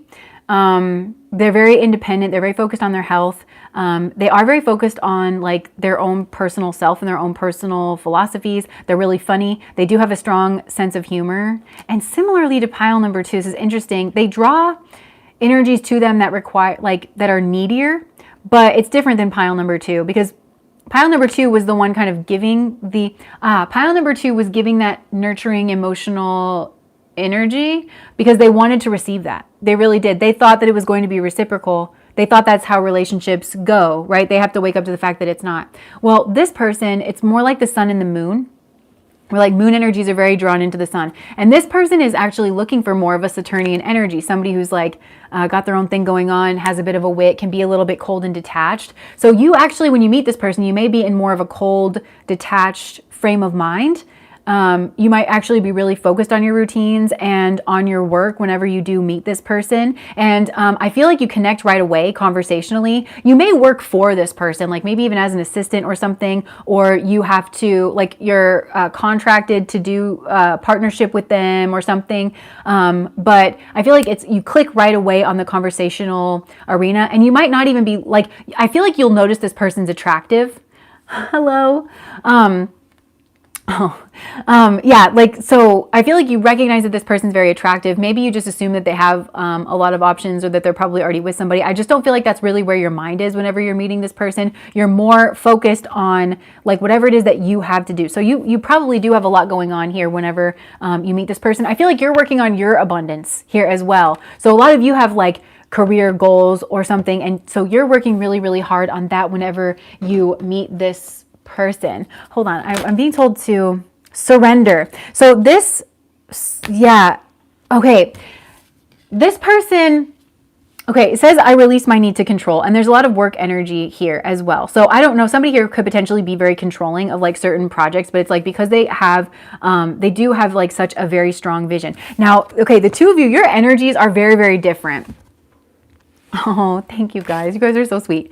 There's very, very different energies here, right? Notice like how different the green is to like the purple, very different. So I feel like this person, you have like a more, I feel like this is your energy. You're just kind of surrendered to it. But this person also has this other side to them that is very sweet and very lighthearted, very playful. I just don't feel like you get to see it here for like quite a while. You're mostly interacting with this person like kind of on a work front, but you can tell that there's like definitely a private life there. I just feel like there's a spark. There's just a natural spark here between the two of you. This person, I feel like they'll be very interested in what you do for your free time, but this person's kind of savvy. They come off really like nonchalant. You know, they're very savvy about how they ask about, you know, what it is that you're doing for the weekend. And this person's actually very interested in those things, but I feel like you just don't really think that they're interested in you whenever you meet this person. Okay, so interesting. We have the Knight of Pentacles. So I feel like this is a shared energy between the two of you. Okay. I get it. Okay. So this person, they've really come up here from the bottom. And I think both of you share this energy where you've had to like really work very hard. So, but you're focused on your coin with the Knight of Pentacles. Both of you have a lot going on in terms of your routines. And I just don't feel like either of you is really looking to entertain a relationship whenever both of you meet each other. But you kind of recognize that like that's your person. But yeah, this is interesting. Okay, hold on here. So then how do you guys get together? Okay, so I'm noticing the gate here in the background. There might be a reason why you have to like lift up your gate. There could be like a crisis or something. Yeah, that's definitely the vibe here. It's like, does he really like me? Does he not really like me? Are they really interested? Because I just feel like there's so much else going on here besides the romance, but you just kind of like know that there is a natural connection here between the two of you. You're both very driven. You're both moving forward. And okay, so here's the thing. It's like you come from polar opposite places, but you're heading in the same direction. So that's one thing that's kind of giving you both pause, is you kind of look at the other person and you're like, I'm really attracted to them. Obviously, we connect on a conversational level, but does this person get me? Do they like me? I also think the two of you could come from very, very different families, or your families come from different places. So somebody here could be traveling or from a different place, something like that. And they're just like kind of trying to surrender here to the situation. So yeah, you both are coming from these different places, but you're both also really determined to move forward, and you both have such a strong vision for your own lives that you just wonder if like that person is actually going to be able to kind of go with you, because each of you are really both of you are really not wanting to compromise your own vision, which I think is why you have like such strong boundaries up, because it's just not something that you're willing to do. But I'm hearing going my way. Like this is the definition of like, you know, I always talk about like that Aries Libra axis, like the balancing is like you have these two very strong Aries energies. That's like really what I'm seeing here between the two of you. But this is what's so different. This is a different approach. This is a different feeling to any relationship that you've ever gotten together with before, because you kind of just think that you're never going to come together, because like the two of you are just these Aries energies. But I think over time, and I think, oh yeah, that Sun Saturn energy, you might work together for a long period of time, or like it's on a project that develops like kind of over time. And as that kind of unfolds, I just feel like you guys are kind of in your space. You're in the same space with each other for like a long period of time. And as that kind of develops, I think you're surrendering to this. You're not really like looking to see if this is going to grow to anything. Maybe you were hopeful in the beginning, but again, you've got so much going on. And as this kind of develops together, you realize that you're both kind of headed in the same way. And you both have to kind of give up a little bit on your independence in order to kind of like entertain this. Yeah. And it's linking very strongly to Sagittarian energy for me as well. So you both, and maybe it's like you're exactly in sync together. I'm hearing coincidence, to coincide perfectly. Like it's a really like kind of a tight like squeeze, and you kind of think to yourself like, how could this possibly ever like kind of come together? But it's kind of magical. This connection is actually kind of magical because it doesn't work. It's like a paradox, like it doesn't work. Like you think, oh, this isn't going to work. And you might even think that this person is a player and that has a lot of like people on the go or something like that. But it's actually not. This person actually, they don't really like that lifestyle. They actually do want something a little bit more traditional. They do want to have one partner. It's just that they want one partner that actually works for them, and they keep going after the wrong types of people. And that might resonate with your journey, like it might mirror your journey, but it's again, it's the type of people that this person may have kids by a lot of people or something like that. And it could have been because some people like wanted to be with this person and they were kind of trying to like trap them in a way. But I just don't feel like this person was emotionally invested in these like kind of other connections, you know, something here like that. So I just think that there's something about this person and their lifestyle and just who they are. That's what it feels like. There's something about who they are. Like I think they're just really successful. They come from a certain type of family. You know that they kind of get attention. There's something about that, and you just kind of think, nah, a person like that doesn't have any discipline, or they don't want the same things that I want, but they do. And I think that's going to surprise you. And you're exactly what it is that they are looking for, but then they kind of don't realize it. And I think that this is a person where actually they need to get to know you. Like for this person to be in a one-to-one committed relationship, they need to get to know you over the long haul, because they're so used to people being an entirely different way than you are. But you kind of come off like these people that they were with in the past, because I think that they maybe are like very feminine or very fun or very free or flirty or something like that. And then this person kind of thinks to themselves, yeah, but you know, I always go for that kind of person, and then it always ends up turning into something that it wasn't really. So the real way to get into like a long-term relationship with this person is like just to coexist next to them. Like it can't be any other way. You can't rush a connection here with this person. I mean, you can, but it'll just end up kind of piddling out and being something not really substantial. So both of you might even date other people, like, you know, while this person's kind of around you. You might, because you just don't think that each other is like a viable option or something like that. So what else, Spirit? 10 of Pentacles. I mean, you can really have everything with this person. This person's very strong. I'm just getting like, Yeah, maybe you think this person's like really pompous, you know, just very selfish, just very, but really this person's like really observing you. That's what they're doing. They're really observing you, and they do have a strong outer wall, but I feel like there's something about the way that they live their life where you kind of recognize that it's necessary for this person to have been as successful as they are, or to be in the position that they are. You recognize that this person has strong boundaries, but they're completely different. Like, you know, when you get to know them on a personal level, it's like they're completely different. So like, I don't know, you might actually go out, say you work really late one night or something, and then like you actually go out and grab a bite to eat where there's not like the pressure of work or something, and you see a completely different side to this person where they're actually very witty, they're very conversational, they have a lot of skills and talents that are weird and that you might not even really necessarily know of. They have a lot of interests. I feel like this person has like book knowledge on things, but this is a person who's interested in like cultures, philosophies, religions. Maybe they've actually traveled around a lot, and they actually have a lot of knowledge that they like to share, like about food or, you know, something like that.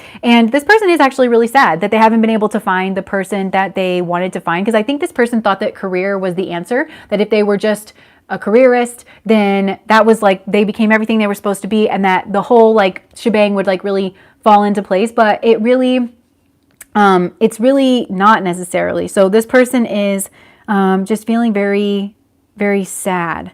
And they feel like they have options, but they also feel like you have options. Multiple moms for these children.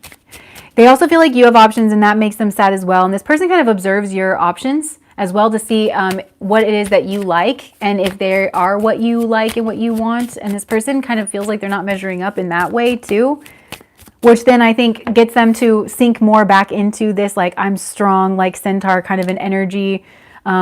This person may actually try to show off like their money to you, or like, and so you might get the wrong idea here. But I almost feel like it's justice for the two of you to be together in some kind of way. Could be karmic. This person though, like they are really taken with you. Like you're a dream come true, you're a wish fulfillment. And they think a lot about you. They really think a lot about you. So, okay, the flow of this reading is so much different, because I feel like I'm only getting like bits and pieces, like here at a time. And it's hard for me to then like discern what it is that I'm seeing and then kind of communicate it to you. And I feel like that's your experience with this person, like where you get little bits of information like at a time, and like you're like, what exactly is it that I'm looking at here? And then you kind of have to think about it so again, that's like the longer courtship period, where I think you have to be around each other a lot longer than you're used to being around each other. I'm still doing it. I'm still talking in this like, you know, and maybe you notice that this person kind of talks that way too, but they don't talk that way when they're in their personal life. Yeah, I think it's just because you're a wish fulfillment.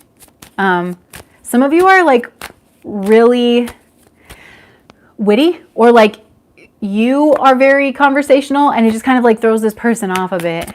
This person sounds like me. Interesting. Okay, so what else, Spirit, about this person in this relationship? Okay, so this person has some very bad habits, and I think it has to do with time management and work and stuff. This person does have, bad habits, maybe bad relational hygiene as well, where they just kind of like hook up with people or something, because they have been very led by their lustful energies here in the past. It's a functioning dysfunction. So then why is this person a wish fulfillment? Like, I don't get this person's energy. I married him and I'm still trying to make sense of it. Okay, yeah, I literally just said I don't get this person's energy, because they have been really like, I think, led astray, like led by their desires here in the past. This person really doesn't want to be tied down. They have like a really big fear of it, and it's a functioning dysfunction, and they're trying to like move away from this energy, and it's almost like they've heard your call, but they have to go through like the woods of their own fears. So what are this person's fears? This person has like some kind of fears.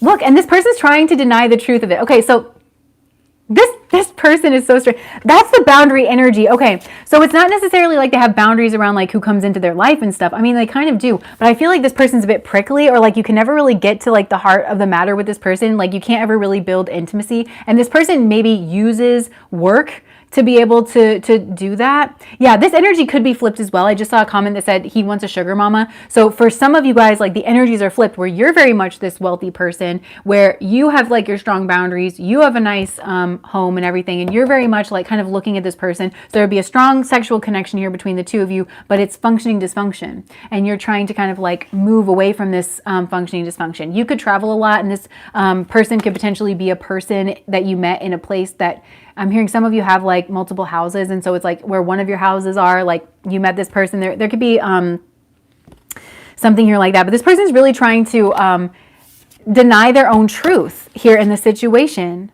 which is that they want marriage. I think they want marriage with you. This is so strange. Why would you deny this? Like, why is this so scary to this person? I know I pick up on this energy in the readings, but it just never really does make sense to me. Why is it so scary to commit? This person has a fear of commitment. And you may be mirroring this, okay, because somebody here is really wealthy. And so it could be like, oh, well, people just want me for my money. I'm really scared to get married because then they're, okay, you're the wealthy person. Yeah, because some of you are the wealthy person. And so maybe that's mirroring your fear of commitment because, you know, you probably think to yourself, like, listen, I want a long-term relationship, but we don't have to like sign all these papers and stuff because I'm not trying to lose everything that I worked so hard for. And so you're just trying to like surrender to the passion of it. I don't know, or just even give up on this person kind of altogether.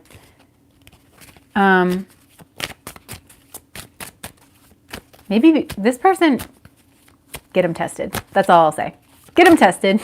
Yeah, so why is this person afraid of, okay, this person does really like to be alone. And this might mirror in both of you, but it's like somebody here's a wealthy person. They really like to be alone. They've built a life that they're good, honestly. Like they feel like they have everything that they need. This other person likes to be alone, but the way that they are alone is through jumping from like just sexual relationship to sexual relationship to sexual relationship, something here like that. So yeah, so I don't know which side of this equation you're on. It's so funny. The more that we're getting into this one, the more confused I am, and that could be that could be something here. Okay, protective. The 9 of Wands. I just saw Pumpkinhead. Okay, Ichabod Crane. I'm getting Ichabod. Ichabod Crane. This isn't making like a whole lot of sense to me.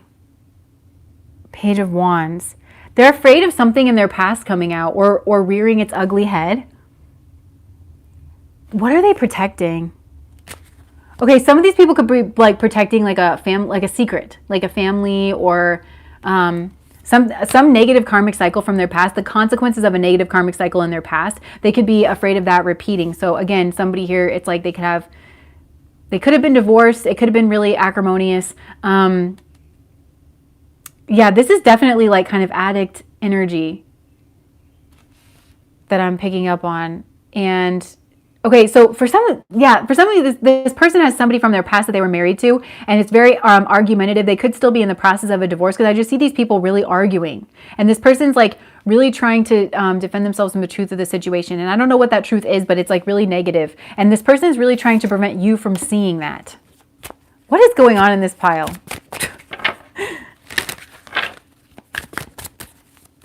They're trying to act like they're the hermit. Oh my gosh. Okay, that was it. Like I saw the hermit come out.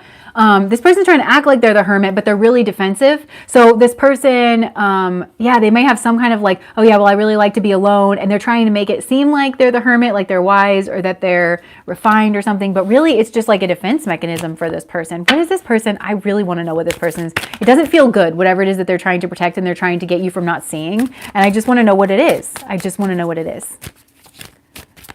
Like, and with Lilith being here, okay, there could be something where this person may be like, okay, so there's something here about like traditional gender roles. You know how Lilith got thrown out of the garden because she wouldn't submit to Adam? So for some of you, it's like maybe they feel like the roles are reversed here, where like you are the feminine energy and you're the one with all the money and the power, and this person feels like that's wrong to them, like it should be them, or you should like show some kind of deference to them, something like that. But for others of you, it's like this person got thrown out for not, yeah, dark past. Okay, like I keep throwing these cards. Justice. Okay, so this is a karmic. Somebody said that. Okay, this is a karmic. And I almost said that before, but I was like, no, I'm getting really good vibes of this.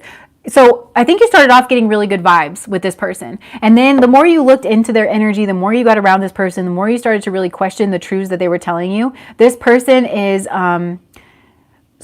this person is kind of like lying here about something. There's something that they're being like very defensive, very protective here about.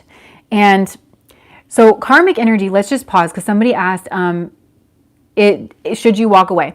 Karmic energy is interesting. This is why things, you have to kind of like observe this because it's a lesson, right? So if both of you are learning your lessons, I don't know, then potentially if this works out, this is going to be over the long term. Keep that in mind. And you're going to observe this person over the long term. That's Spirit's recommendation here. You got to observe this over the long term to know whether or not this person's actually changing, actually evolving, like actually making the changes that they need to.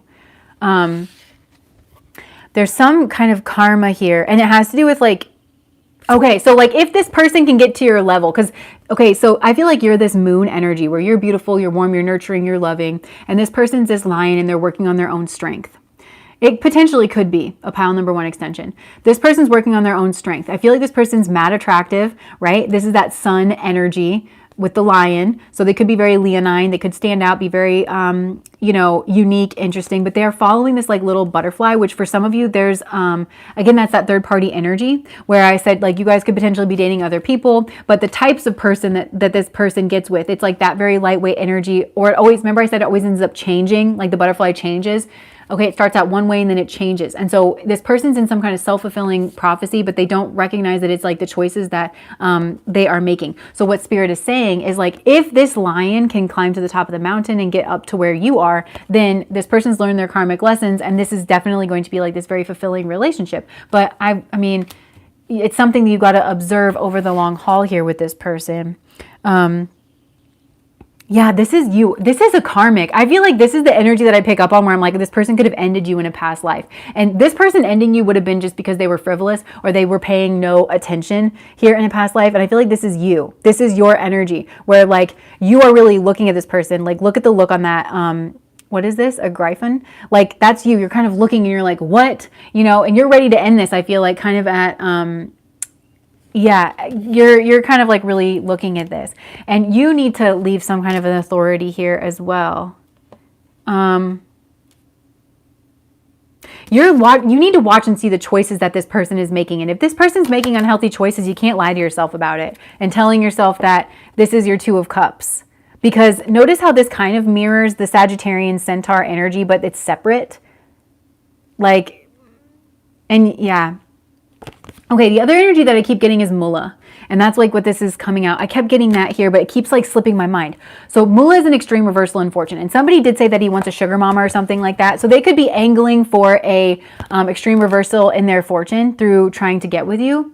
Or potentially they feel like some people angle for that with them. Like they're after this like extreme reversal in fortune. And I do think that if you do get with this person in like an actual relationship, then you may experience like an extreme reversal of fortune. This person may also like up and move their entire life. That could be when you meet this person this person as well. Like they would just up and like completely have some kind of like a new fresh start, something like that.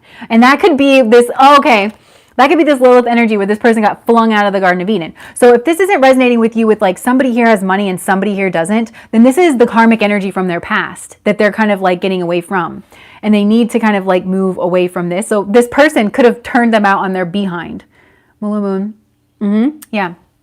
Now, Mullah energy is very animalistic in the best way. Like it's very instinctual. And sometimes Mullah energy can really struggle to integrate into like society. So there's something about this person that stands out as like being very wild, as like they're following their instincts. And I think you find that to be very sexy and maybe interesting. Okay, so this person is very instinctual and they have this like very sexual kind of an energy, right? And that's very sexy to you. And I think maybe that's something that you're working on balancing out within yourself, is trusting your own instincts, potentially about this person. But they can struggle to fit into society. Like they don't really follow rules. And so somebody like that, where it's too much of an extreme, they maybe do step out, like, you know, in their relationships or something here like that. And so I think that's what Spirit is saying. Now, this person could potentially grow out of this, right, with this Two of Cups, because you can have this Two of Cups if this person actually becomes that Sagittarian energy, because Mula is at the beginning of Sagittarius, and it's right after a major Gananta point. I feel like when you met this person, it's right after they had a major falling out here with someone, and it was maybe somebody with money. So depending on which side of this you're on, because somebody here has money, and I kind of feel like this person you're asking about maybe doesn't.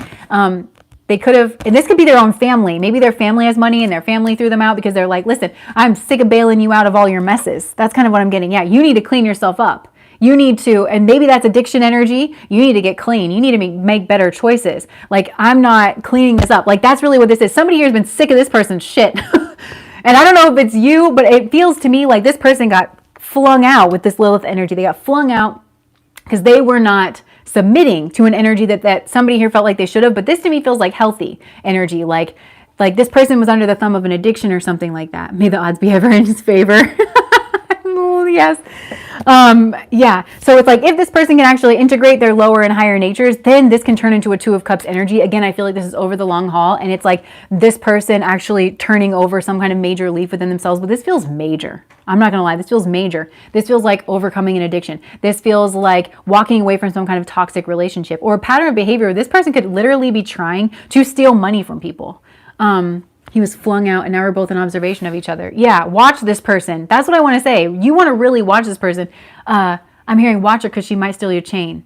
That's from a Cardi B song.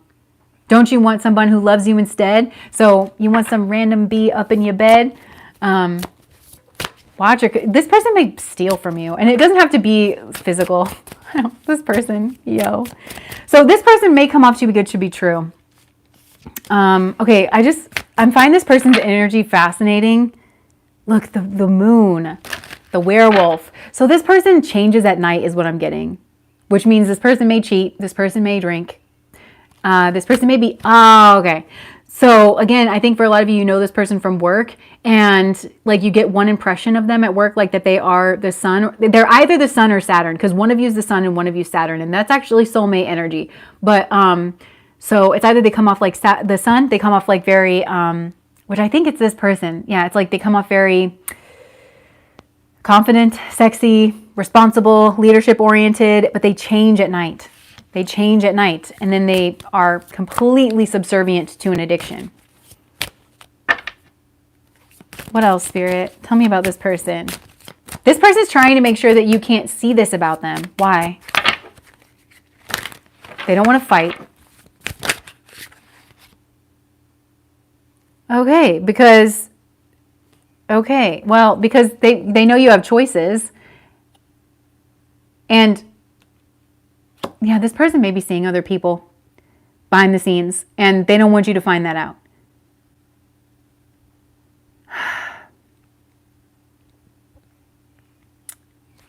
Wow. Oh my gosh, I never noticed this tiny little boat in this card. Maybe this person wants you to think they're like the big man, they're the big monster, but really they feel like they're this tiny little person in a boat. That's and I'm seeing the Six of Swords now, where they're in a functioning dysfunction, and they're trying to get away from. What is this energy they're trying to get away from? Okay. Something they thought was a wish fulfillment that they're trying to take. I feel like this person is trying to lure this octopus. I don't like this. This person's coming off like a user. So maybe they want to get you. You have your doubts about this person, okay? And so I'm hearing like you need to surrender this person. But for some of you, they want to get you into a place where they try to convince you like that you don't need to know all the answers about them. Like, just surrender, just have a good time, just like, blah, you know? Like, oh, they might even say like, oh, you're so controlling. You're so like, just relax, just this, just that. Like, you know, but in reality, this person, you should doubt this person. I am saying super single. This is definitely, so what's the karmic lesson? I think it's to observe. It's another woman. There's definitely other people here that this person doesn't want you to know about. And I think some of them very well could be current. He's luring a married woman. Wow. Can I say I've been picking up on that energy like before, and I just kind of thought there's no way that this is such a common energy that like, but I've gotten that where I'm like, I think somebody here is like, they feel like they can get money or something from like luring a married woman. It's because they have very low self-esteem. What on earth? What is this person?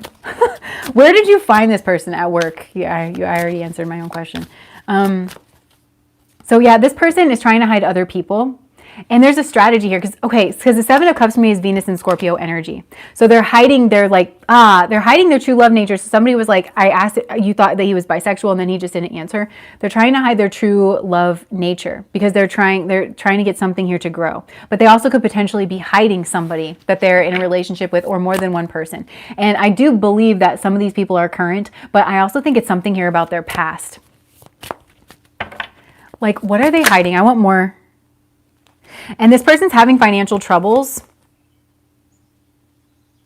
And they're trying to find a way out of it through partnership, through work. But this is actually not going to work for them. This is whatever it is that they're trying to pull, this is going to backfire on them. And this is very Lord of the Rings with the elf and the dwarf. You know, the elves and the dwarves hate each other. So there's somebody here that hates them. This is so messy, but it's so interesting. Like, I can't. Oh, okay. So this guy, Baron Samedi, he's a real piece of work. Okay. I looked him up when I got this deck. You should look him up. He's a real piece of work. He like goes around drinking. He cheats on his wife all the time.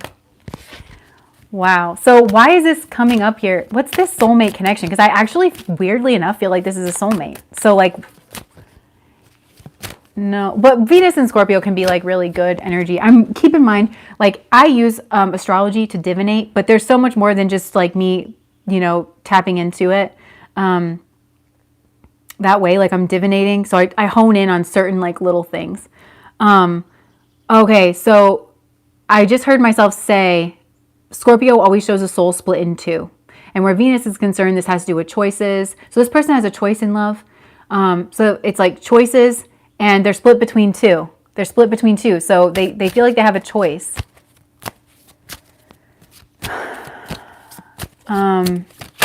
Oops.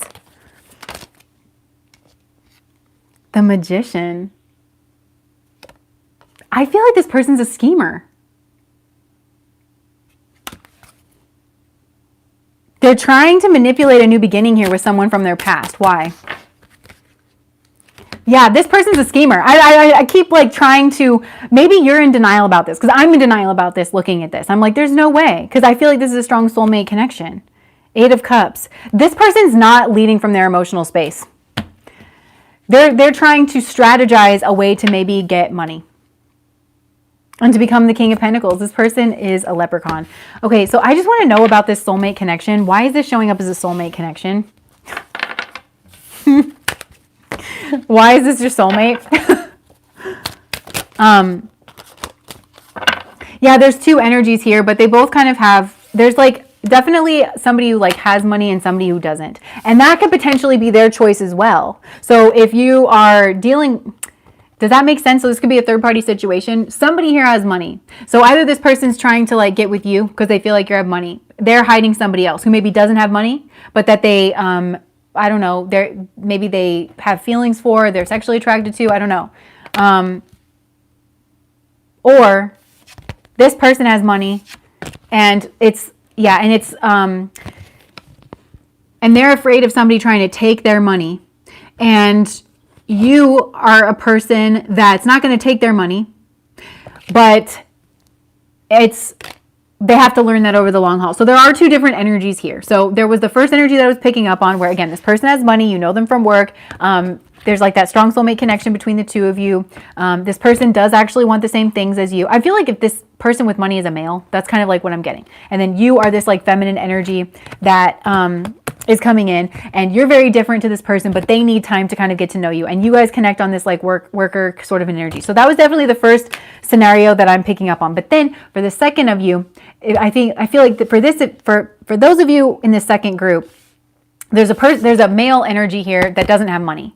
And either you do or you don't. But this is a third party situation where this person's stuck between two and they have a choice. So they have a choice between someone who has money and someone who doesn't, and this person's a schemer, and they're inclined to want to go after somebody who's going to get them money. Even if it's strategic and they feel like, oh, I'll go be with them for a while, try to take their money, and then I'll try to come back around and like see if this other person is around. Something like that. For the third party to pile number 3. Interesting. Yeah, so I just want to get into this schemer. Why is this? I want to look into this schemer energy for a second, and then I'll try to get more information about the first situation that I was picking up on. Okay, so I just said, why is this person your soulmate? And then we'll look into the karma. So Knight of Pentacles. So for you to become more independent from this person. Yeah, you've been clinging to this person. Okay, so it's a soulmate energy from your past. This person's been clinging to their negative habits, and you've been clinging to them. So this is about observing that very clearly and letting go.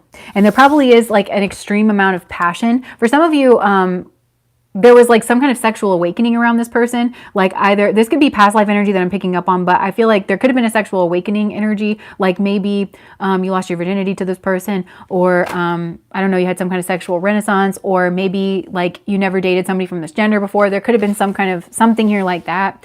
And there's prominence energy here. Like this person is very subversive, and they try to seek out this prominence kind of an energy. This person is not who you think they are, and they do not navigate life through their emotions. But I feel like they do have emotions for you, for somebody here. And then they're fighting that because they're clinging to this old like manipulative way of being, where they're just independent. They're looking out for number one. They don't want to view the truth of themselves. Very strong. Yeah, this would be a very strong sexual connection. But you're just supposed to observe that there's a lot you don't know about this person. That's really what I'm getting. There's so much that you don't know about this person.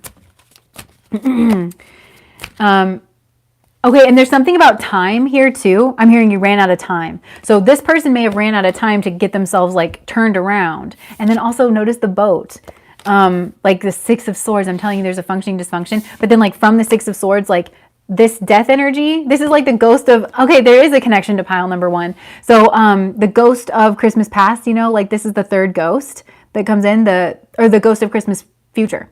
And like there's a truth that's coming out that this person is trying not to see about their past. And they're trying, because they don't want to see it, they don't want you to see it. So they don't want, this person's trying not to deal in truth, this second energy that we've been picking up on. So, and you're supposed to phoenix out of this, to rise up from the ashes. And oh, that's what it is. So the Saturn into the sun, you're supposed to become the sun. You're supposed to become the sun. Yeah, and if you learn and grow from this, it may actually help you in your career. Like all the energy, like to become prominent in your career. And that ties back to pile number 1 as well. So, and that's funny because I feel like that ties into this person's karmic lesson, who's trying to sneak around and steal some money from somebody who has money. But then you are the diamond in the rough. You are the person who's actually going to become wealthy and going to have a lot of things. But this person can't just like follow their heart and be a good person. So I think they have to see in you that them scheming around means that they lost everything. They lost the love of their life, but they also lost their success. Because whatever success they try to steal, I think this person that they're trying to steal from is not having it. They could have thrown them out. Or they're a lot smarter than they give them credit for. Diamond in the rough. Yes. So this person, and it's so that they get thrown into the fire. And that's that mullah energy, that like absolute change in fortune. So even if this person manages to sneak and scheme their way into some money, they can't hold on to it for a lifetime. It'll change. They will lose all of it because karma and God and energies exist. Like you can never, if God doesn't want you to have something, you won't have it. You know what I'm saying? This person doesn't have any wisdom. So there's that kind of a situation here. Now, I don't want to let go of this. Like there's something, what else wants to come out here, Spirit? Because then I want to move back over to the healthier energy that I was first picking up on. Because there is 2 different groups in this pile. You chose yourself. Yeah. So you may, like, this person probably will put you in a position where it's like you either choose being in a relationship with them and following into probably this very passionate sexual energy, or you have to choose yourself. So this definitely could be that moocher energy that I was picking up on too in pile number 2, where it's like this person's more than capable of taking care of themselves, but they probably have some sad sack sorry story that they tell about why they can't take care of themselves and why you should take care of them like an infant. I feel like this person actually does. Oh, they're looking for a mom, like the moon energy. They're looking like an infant. This is a lot from this person. This is, that's message totally on point. He really underestimated me. Good. Yeah. Okay. And again, I saw the cannibal card in this deck, the 7 of Swords, sneaky energy. So this person, like all their strategy, all their sneaky, all their subversive behavior actually just only ends up eroding them. That's the karmic energy here where spirit, and I think it's because people are catching on to this person in this lifetime. Somebody here has like relinquished the guilt of something. And bingo was his name. Oh, okay. Anything else? Because I feel like I really don't want to let go of this person. This person, like, notice all the armor on this guy. Okay, and that's what I'm getting. I feel like there could be a tower moment here where something gets unearthed about this person. It has to do with timing. And you know what this is reminding me of? Remember the Ashley Madison scandals where all those people's names got released? They were like a bunch of married people. And so there could be something like that where like something comes out here about this person, about their behavior and about what they're trying to do behind the scenes, their back door. Because this person has been really trying to facade manage and keep themselves protected and like swing away the truth about who they are from themselves, but also from other people. And I think something's going to happen where it's like this person cannot hide from who they are. Or you, like, there's somebody here who this person actually really loves. And then there's somebody here this person's like trying to play, is what I'm getting. And the person who they love is going to know the truth about who they are. If everybody doesn't know. Because for some of these people, like everybody's going to know the truth of who they are. And there is something here coming out about timing. And they're going to be faced with the truth of themselves. And the truth of themselves is that they're a pirate. They're a pirate. Yeah. Okay, literally, and the Hierophant, so they're a pirate either through marriage, like trying to get money through marriage, or like somebody said they're trying to like play a married woman. So, and they're a fool. So, and I'm noticing like the card tricks and like the sleight of hand where he has like other cards, like this person sucks. Okay, so back to the healthier energy. If you are the only person who knows his dirty little secret, I feel like that's about to change. He was found out. Yeah, these people are going to be found out. Look, 3 of Swords. 3 of Swords, what's on the bottom? Justice. Okay, justice is in the building. Okay, karma is about to be revealed. 3 of Swords, betrayal energy, 2 of Pentacles. So this person's going to have financial difficulties. They're going to have a choice to make. This person is caught between 2 values. I feel like this person tries to put out that they're like traditional, family. I don't know, I'm stable, whatever. But then on the other end of it, they're like a schemer. So they think they can have their cake and eat it too. They think that they can sneak away something here in order to try to build this other life, and that they can do that and then toss whatever that was in the trash and nobody will ever know the difference. And that's like how they're going to build themselves up. They're a schemer. This person's just a schemer. But it's going to come out. It's going to come out. This person could get picked up. They could get picked up by like, if this person did something illegal, by the justice system. They could get like, yeah, they could get picked up. Somebody here could have been watching this person, whether it's a person that they're in a relationship with, where they like, I got this energy before. And then there's going to be some kind of like yeah, this could be messages, messaging, something like that. It's all going to come out. It's all going to come out here with this person. Yeah. And look, something's going to die. Okay, so moving on from this negative, nasty energy. Let's go back to the first energy that we were picking up on. So for this beautiful soulmate energy, I'm getting a new deck. So for this beautiful soulmate energy, yeah. Okay, the other thing is like, I didn't want to pick up that deck originally because I was like, oh, it feels like spooky. And this energy doesn't feel spooky. Oh, you're going to scheme him right back even though you're in love with him. Okay, I do just want to say this. I'm thinking about, I watched this like murder show one time. Not that I feel like this person, like it's going to get that level. That's not the point that I'm trying to make. But there was this woman and she was very successful. She owned like a furniture company or something. And she met this guy and he was like a total scam artist. And I think there is a website where it's like, something about psychopaths, like dating surviving psychopaths or something, where people like out these people who are psychopaths. And anyways, he tried to like get with her and take all of her money and stuff, and it ended in an entire scandal. He tried to like kidnap her daughter for money and stuff like that, and the daughter actually ended up having to defend herself against him, and he ended up becoming deceased. How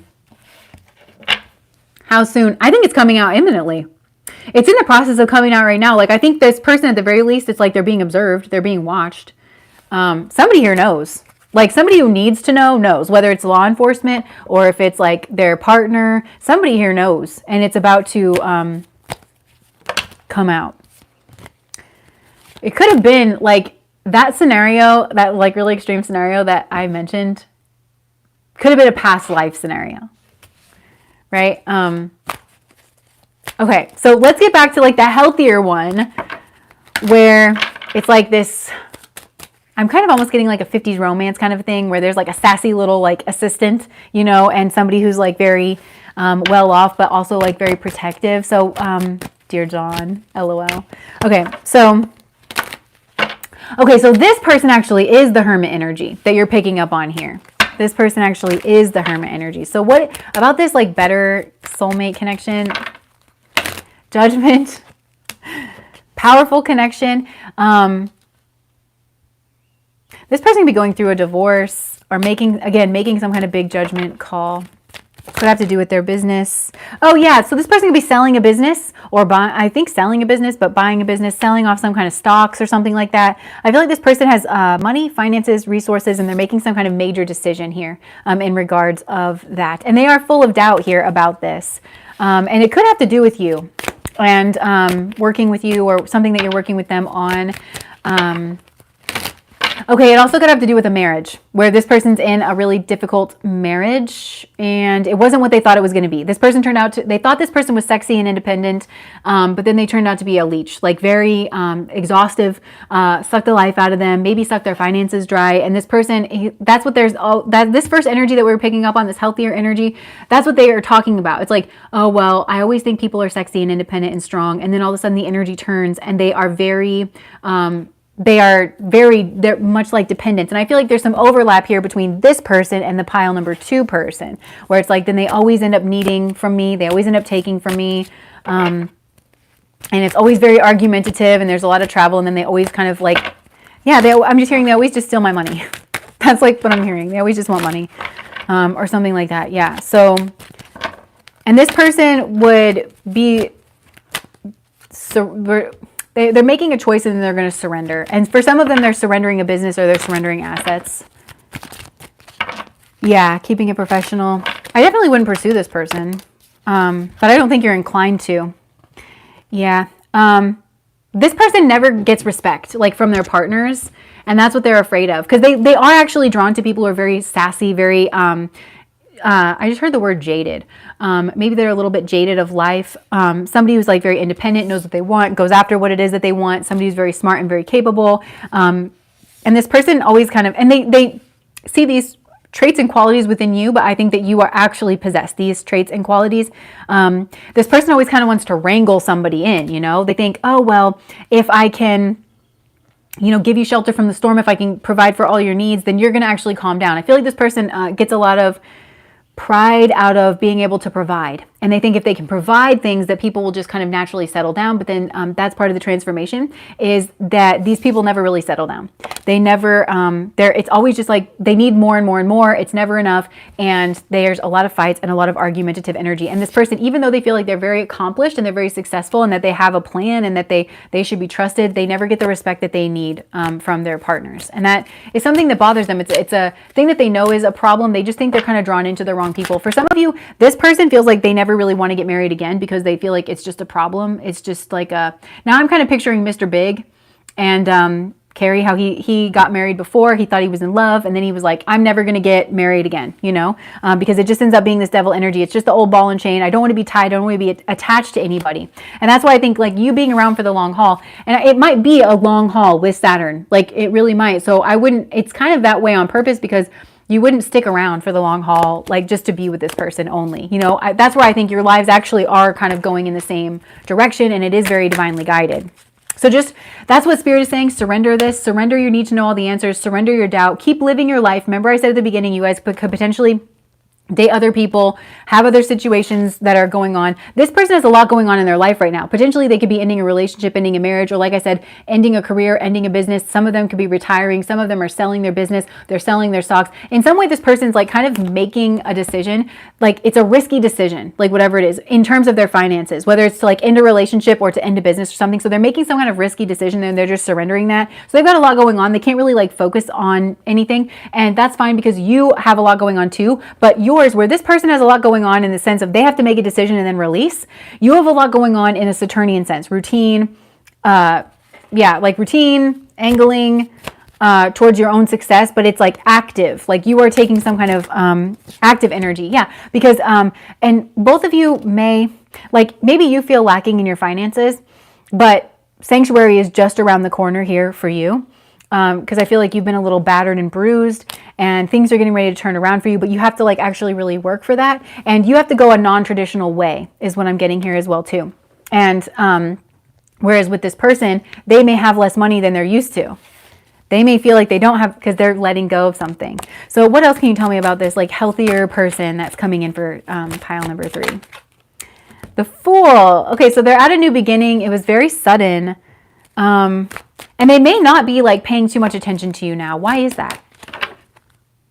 They feel like there's too much competition. So this person does have like a lot of feelings for you here, but because this person has some kind of, they're in a situation. This person's fighting with someone from their past, and this feels like somebody that they had a sexual relationship with. So even if they are divorced, maybe they have children together, and it's very like much argumentative. So this person's just like, first of all, they've got a lot going on in that respect. This person can be arguing over property is what I'm getting as well too. Whether it's associated with a relationship or associated with a business. So they're fighting over property. But they also feel like there's a lot of competition here and that maybe it's just a pipe dream. This person has a lot of anxiety about that. They don't think that you're going to accept their cup of love, even though this person knows that they can like potentially offer you a lot more. And that they feel like you're kind of a soulmate. They do with the Lovers and the Strength card here. But they also kind of know, I don't know, there is like, they don't want to change your relationship too much because especially if you have a working relationship, they don't want to put you in an uncomfortable position. And like I said, this person's got a lot going on here. There will always be competition. Only the real ones survive. Yeah. So this person's kind of putting this on the back burner for now. While, especially because they have so much going on here on the back burner. Yeah. Oh, you were hired by his ex. Interesting. So this person knows that they're like kind of starting over. They're at the beginning of something, but they're very intrigued by you. This person's very, yeah, they feel like you're the Empress. This person thinks very highly of you. So this is definitely soulmate energy. So what's the energy that's bringing the two of you together here? Wit, fun, work. You both are very motivated in the material world. And you both feel unsure in the material world in one way or another. And you're unsure of whether or not your paths are going to go together. And you're both unsure about who the other person is. That's really what the thing is. Because this person doesn't know if you're like just like all the others who just want them for... Now this is coming like really, really quickly. So it could have been that this person was dealing with that nasty energy that we... oh, you guys are sweet. It could be that this person that I'm trying to describe here, this like positive soulmate, that nasty energy that I just described where it's like somebody was angling for money and they were hiding another side to themselves. They could have dealt with that energy. And so I feel like this is a third party situation, whether or not you realize it. But it's like, so this person always comparing you in their mind to the type of energy that they were always with before. Yeah. Okay. You both maybe have like a lot of opinions. You're very chatty and, you're not afraid to say what you think. Your opinions have both changed over time. Maybe about each other. Maybe about each other. Yeah, so you're both waiting for your ships to come in here so that you can feel better about yourself. There's something about that too, so that you can feel better about yourself. I feel like both of you in your own way have been going through a difficult time. Your insides don't match your out. Yeah. Yeah. Yeah, so this person may have judged you by your position, not realizing, because like the energy that I picked up on pile number 2 and the energy that I'm picking up for you in this pile, this is somebody who's willing to work for they don't want somebody else's money. Like, because they view like their own fulfillment as being so much more than that, you know? All right, so let's see. Anything else? They have a lot of responsibilities. This person could be a parent. They have a lot of responsibilities, this person. And maybe you do too. So yeah, let's get some, obviously like just, okay, so I'm hearing stand in your power. Stand in your power here. And this person will see who you are. But it's like they can't really see who you are until they learn over the long haul, observe you in the long haul. And that could be this person's karmic lesson, is not to jump into things and not to be taken by a person who is like unruly. This person likes to tame their partners. That's like really what I'm getting. Like wrangling a horse or something. Like they really get off on that, I think. Yeah, because they like that like kind of exciting sort of an energy. And I think they get that from you. Like you're fun and you're fiery, but you're also sweet. And you're also, you have a lot more earthy energy within you than that this person can't really see. So they're conflicted about who you are. Yeah, because of your image. With the 5 of Wands, because that's Saturn and Leo energy. So it could be because of your reputation. It could be because like you've been more stagnant in your career or something like that. And this person maybe thinks that you just want them for their money. Yeah. What else? So actually, let's get some advice. Oh. Okay. Advice. What do we have to work on in the relationship? Let's see.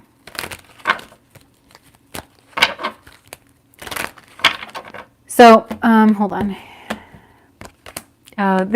Okay, interesting. This Knight of Wands keeps coming out, or Knight of Cups keeps coming out. So it's poisons from your past. And that like kind of does link back to pile number 1 of like work on the poisons from your past. The things that you feel like led you astray in your relationships in the past, just work towards that. For what I think is your energy here in this, it's also just like work towards your own creativity, your own abundance. Especially like, I think a lot of you, maybe it's like, you want to buy a house or something like that. Like just keep working towards those goals and keep dreaming and manifesting about like what it is that you want. But don't put your life on hold. This is very much like interacting with those energies. Also like relying on other people for support, because I'm seeing Indra's net. Indra, we have Vishaka energy here. So definitely lean into your sexuality or like your sexual fantasies, because this could be it. This is like a very satisfying, very fulfilling relationship. But with the pentacle energy, it's slow moving and it's like built up over the long haul. And this is like being very slow in how you make your decisions, in your observations and making your decisions, and making sure that you're getting the giving and receiving right, which came out in pile number 2 here as well. Because you don't want to get into that codependent relationship where it's like, well, I'm really needy and weak in this arena and you're really needy and weak in that arena. And I'm not trying to fix like those areas of my life. Instead, I just want you to do that for me and I'll do that for you. And that's that codependent kind of relationship. That's what the codependent relationship is built upon, is that kind of a mindset. Don't have that mindset. Work on your own, like places within you that you feel like you could use bolstering.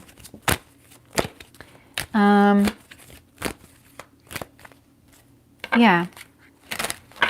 Okay, so that's really what I'm getting now. I didn't get any messages here. And so for those of you who did stick around here to the end, we'll get some messages for all 3 piles, like just with what they want to say. So we'll start with, wow, pile number 1 has a lot to say. But remember I said pile number 1 was all that jibber jabber talk. So take that with a grain of salt is what I'm getting. So for pile number 1, what messages does pile number 1's person want to say? I'm becoming a better person. But that feels like crap, right? I'm starting to understand our connection.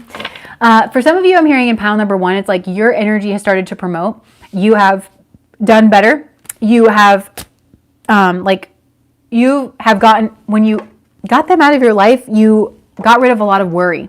And now that you have this person's like, wait a minute, soulmate, come back here. You know, that kind of an energy.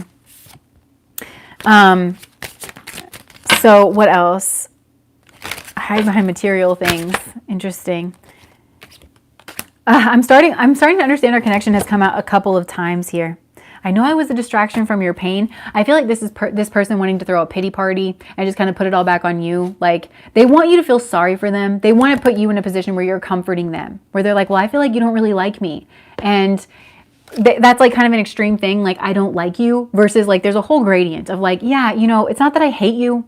It's just that, or that I dislike you. It's just that I also maybe don't want to pursue a relationship with you. And there's like a huge amount of gray zone between like those two things. But by this person kind of taking that route of being like, well, I just feel like you don't like me. They're kind of trying to put you in a position where you're like, oh no, poor baby. Like, of course I like you, where you're like comforting them and it's knocking you. They want to get you into that place. And that's reminding me of a reading that I did not too long ago. I don't remember if it was on Patreon or not, but it was like, they're trying to get you into your compassionate energy, your heart energy. No, it was on the channel, I'm pretty sure. Because that's the way that they feel like you'll engage with them in pile number 1. Yeah. You speak to me through music. It's time for me to heal now. This person may reach out to you with a song. Like, oh, I heard this song and it's making me think of you, something like that. They might try to talk the healing talk like they're healing. And maybe they would like to suggest that they need to heal from you. And they might, okay, with this hide behind material things, this person may try to give the impression that they're doing better on the physical. Like they're trying to post pictures that make you think that they are getting better, you know, but really they're not. It's all just like kind of a game to this person. So that's just going back to pile number 1. Now let's get messages here from pile number 2. Use feminine energy now.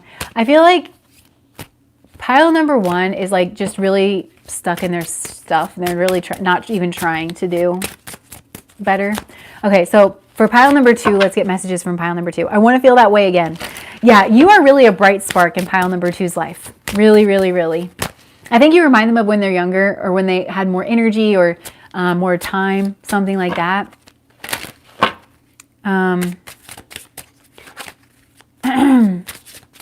We're not on any pile right now. We've finished all the piles. And just for those of you who stuck around here, I didn't pull any messages. So I'm just going back through each of the piles to get messages to see what they would say to you. Okay. I wish things could be different. I knew exactly what I was doing. It's time for me to heal now. I know I crossed the line with you. Interesting. This is a new energy that's coming out. But okay, so I feel like this person could have tried to avoid you or something like that. Like they knew exactly what they were doing.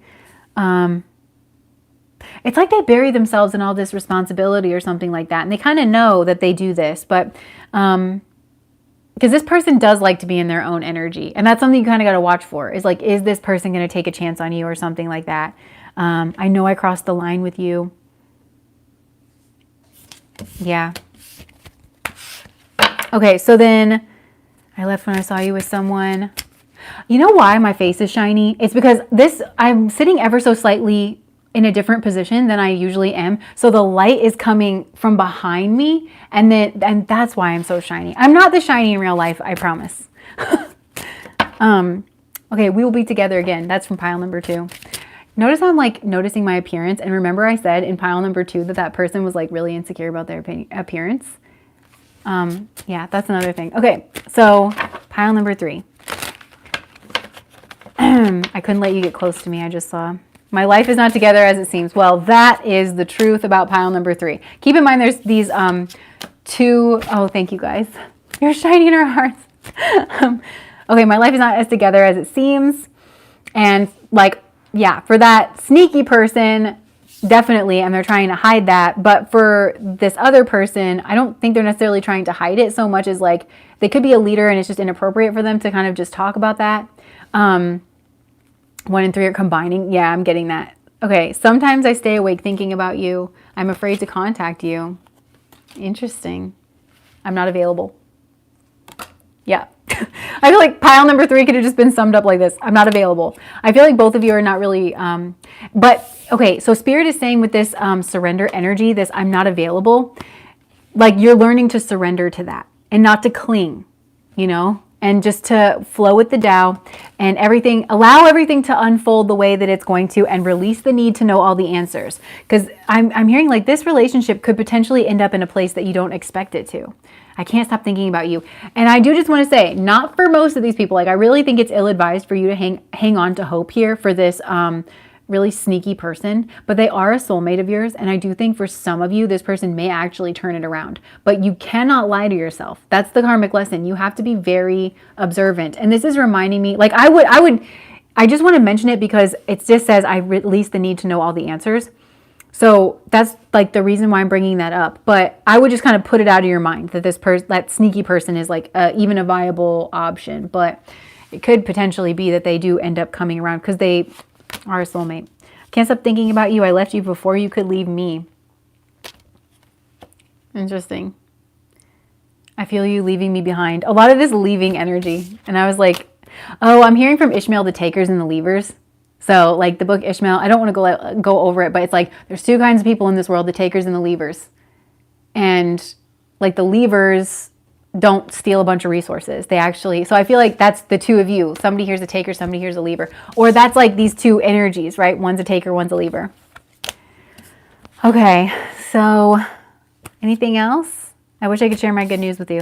Okay, so do you guys have any other like specific questions that you want me to ask the cards before I get off of this?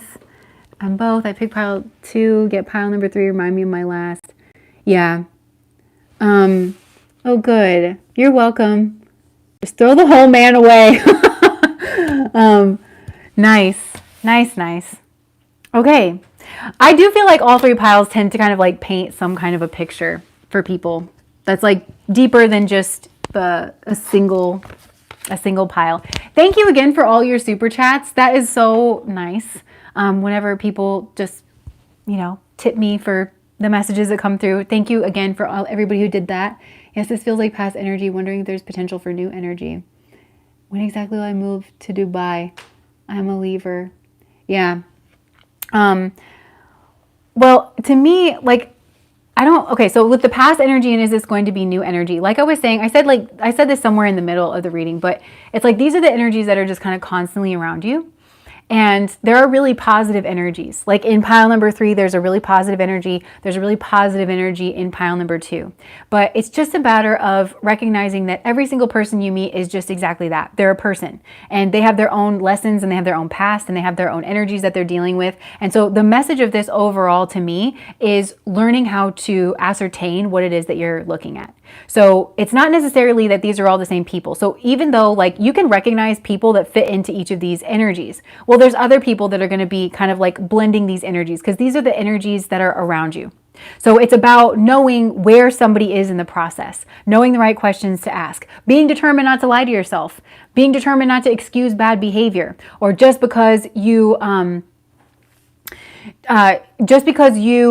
have a pull towards somebody, especially a sexual pull, or just because somebody's your soulmate, you have to release the thought that means it's going to turn out a certain way, So this is all about getting into the flow. That's what I really feel. Spirit is teaching you how to be in flow with the Tao, how to read the Tao, how to read yourself, how to learn yourself, So any of these energies could potentially be new energies, any of them. It doesn't, just because it's resonating with one person in your mind, like all these energies can potentially stack up just a bit differently, just a hair differently, depending on where another person's at. So there could potentially be new energies. So you could be really resonating with pile number 1 and then all of a sudden a pile number 3 person kind of comes in, Remember I said that pile number 3 person, that's more over the long haul. Well, maybe you're dealing with a pile number 2 person. And maybe they get their stuff together and then you end up with that person. Or maybe they don't get their stuff together and you have to kind of learn that lesson, but that's one of those people that you date. In the meantime, you've got this pile number 3 connection that's kind of been sizzling on the back burner that you kind of pay no mind to. But then after you go through that, cycle with the pile number 2 person and you have to make a decision to move away from them, then that pile number 3 energy kind of comes to fruition, eventually when the two of you have been around each other and it's like, hey, you're single, I'm single, I'm single, something like that. So, yeah, it's just all of this. These are just energies. These are energies. And even though in your mind, you're like, yes, this is my person. This is that person. It's not, that energy doesn't solely belong to that one person. Does that make sense? Like these are the kinds of energies that you are dealing with, or that you're drawn to, or that you're attracted to, these kinds of traits. Because when you think about your Venus position in your chart, there are certain qualities. Like if you have a Venus in Scorpio versus a Venus in Virgo versus a Venus in Gemini, like there's certain traits that you're kind of drawn to in a person. So there's traits that you're kind of picking up on, like, that's even why you're here at this reading curious and asking about these certain energies, is because you're recognizing that's Venus, that's counterpart, that's somebody that I'm, looking for. I more mean general questions about the messages that have already come out here in these piles. For those of you who are, is there anything you're confused about about the messages that came out here that I can help to clarify. So yeah, and I feel like that maybe is helping people put this into a little bit better of a perspective. So it's just learning to let go of worry, denial, and doubt, and just surrender to the process. That's what all these are teaching. And I do want to bring you back to pile number 1, where I kept seeing 5. So there's these key relationships, and they don't even have to be very long, you know, or very painful, but I do feel like there's these 5 relationships in your life that you are learning how, oh, like this trait, I don't want to overlook that. Oh, my intuition was going off about this, and then I like kind of wrote it off, you know? So I know it's something about taboo relationships that I'm pulled to. Taboo relationships, yeah, interesting. And that could be because you are like, maybe that's your shadow energy too, like where you want to express more taboo than you actually do. And maybe you want to rock the boat, or just like, I don't know, because to me, that's all about freedom. Taboo in relationships is all about freedom. It's like, just get off my back, like stop judging me. I want to be myself, you know? And so you can be drawn into people who do that very naturally. My Venus is in Taurus, but it's 1 degree exactly opposite my Pluto. So I have a lot of scorpionic energy in my Venus energy. Yeah. And it's right on my midheaven, my MCIC axis. So it's like a very strong energy from within me. But yeah. Yeah. Which is also why I think I do this so well for a living, because my Venus is like on my midheaven, and it also pops over to my first house too. But it's like right there in my career space. So like love, like talking about love and relationships and balance and harmony and dealing with women, like, you know, in my career space. But then it's exactly opposite that plutonic energy, where I'm able to understand that nitty gritty undercurrent of what's going on. And I come by that very honestly, you know, but understanding those like power dynamics plus Venus, like if my Venus is looking at that Pluto and it's like, okay, so Pluto should be giving you your primary connections. So I have dealt with a lot of that scorpionic energy, which has helped me learn and transform in my lessons as well. So I think I can help people transform in their love relationships. I think that's what's going on there on that axis. But okay. While you're here, do you also do chart readings or just personal tarot readings? And if so, how can we sign up for that? I don't do chart readings quite yet. I've tried to start that up a few times, but I have so much reverence and respect, especially for like the Vedic traditions, because you can have up to a doctorate degree. So I am enrolling myself into a program. I have like a system that I've designed for myself to do chart readings. And I already have a wait list for that, to be honest, if I ever get that up and running. And if you do want personal readings with me, I don't have any open right now, but you can always book a personal reading. That's something that I offer over on Patreon. And again, I have a wait list, and my husband, who's actually been helping me get things organized on the back end, we are going to reopen personals in August. So that should actually start moving. Yeah, certain it happened. Do you love chart? Yeah, I was on the wait list. Yeah, because the thing is, it's like, I just keep learning more and more of what I feel like I don't know. In Vedic, it's like all about the yogas too. And it's like, you can never end in your practice of learning the yogas, because just because you're picking up on one energy in the chart, well, it could all be like canceled out because there's a certain yoga. And I don't know. Part of me feels like I should have more knowledge, but then part of me feels like I'll never start reading unless I just start reading. So I am working on getting chart readings up and running.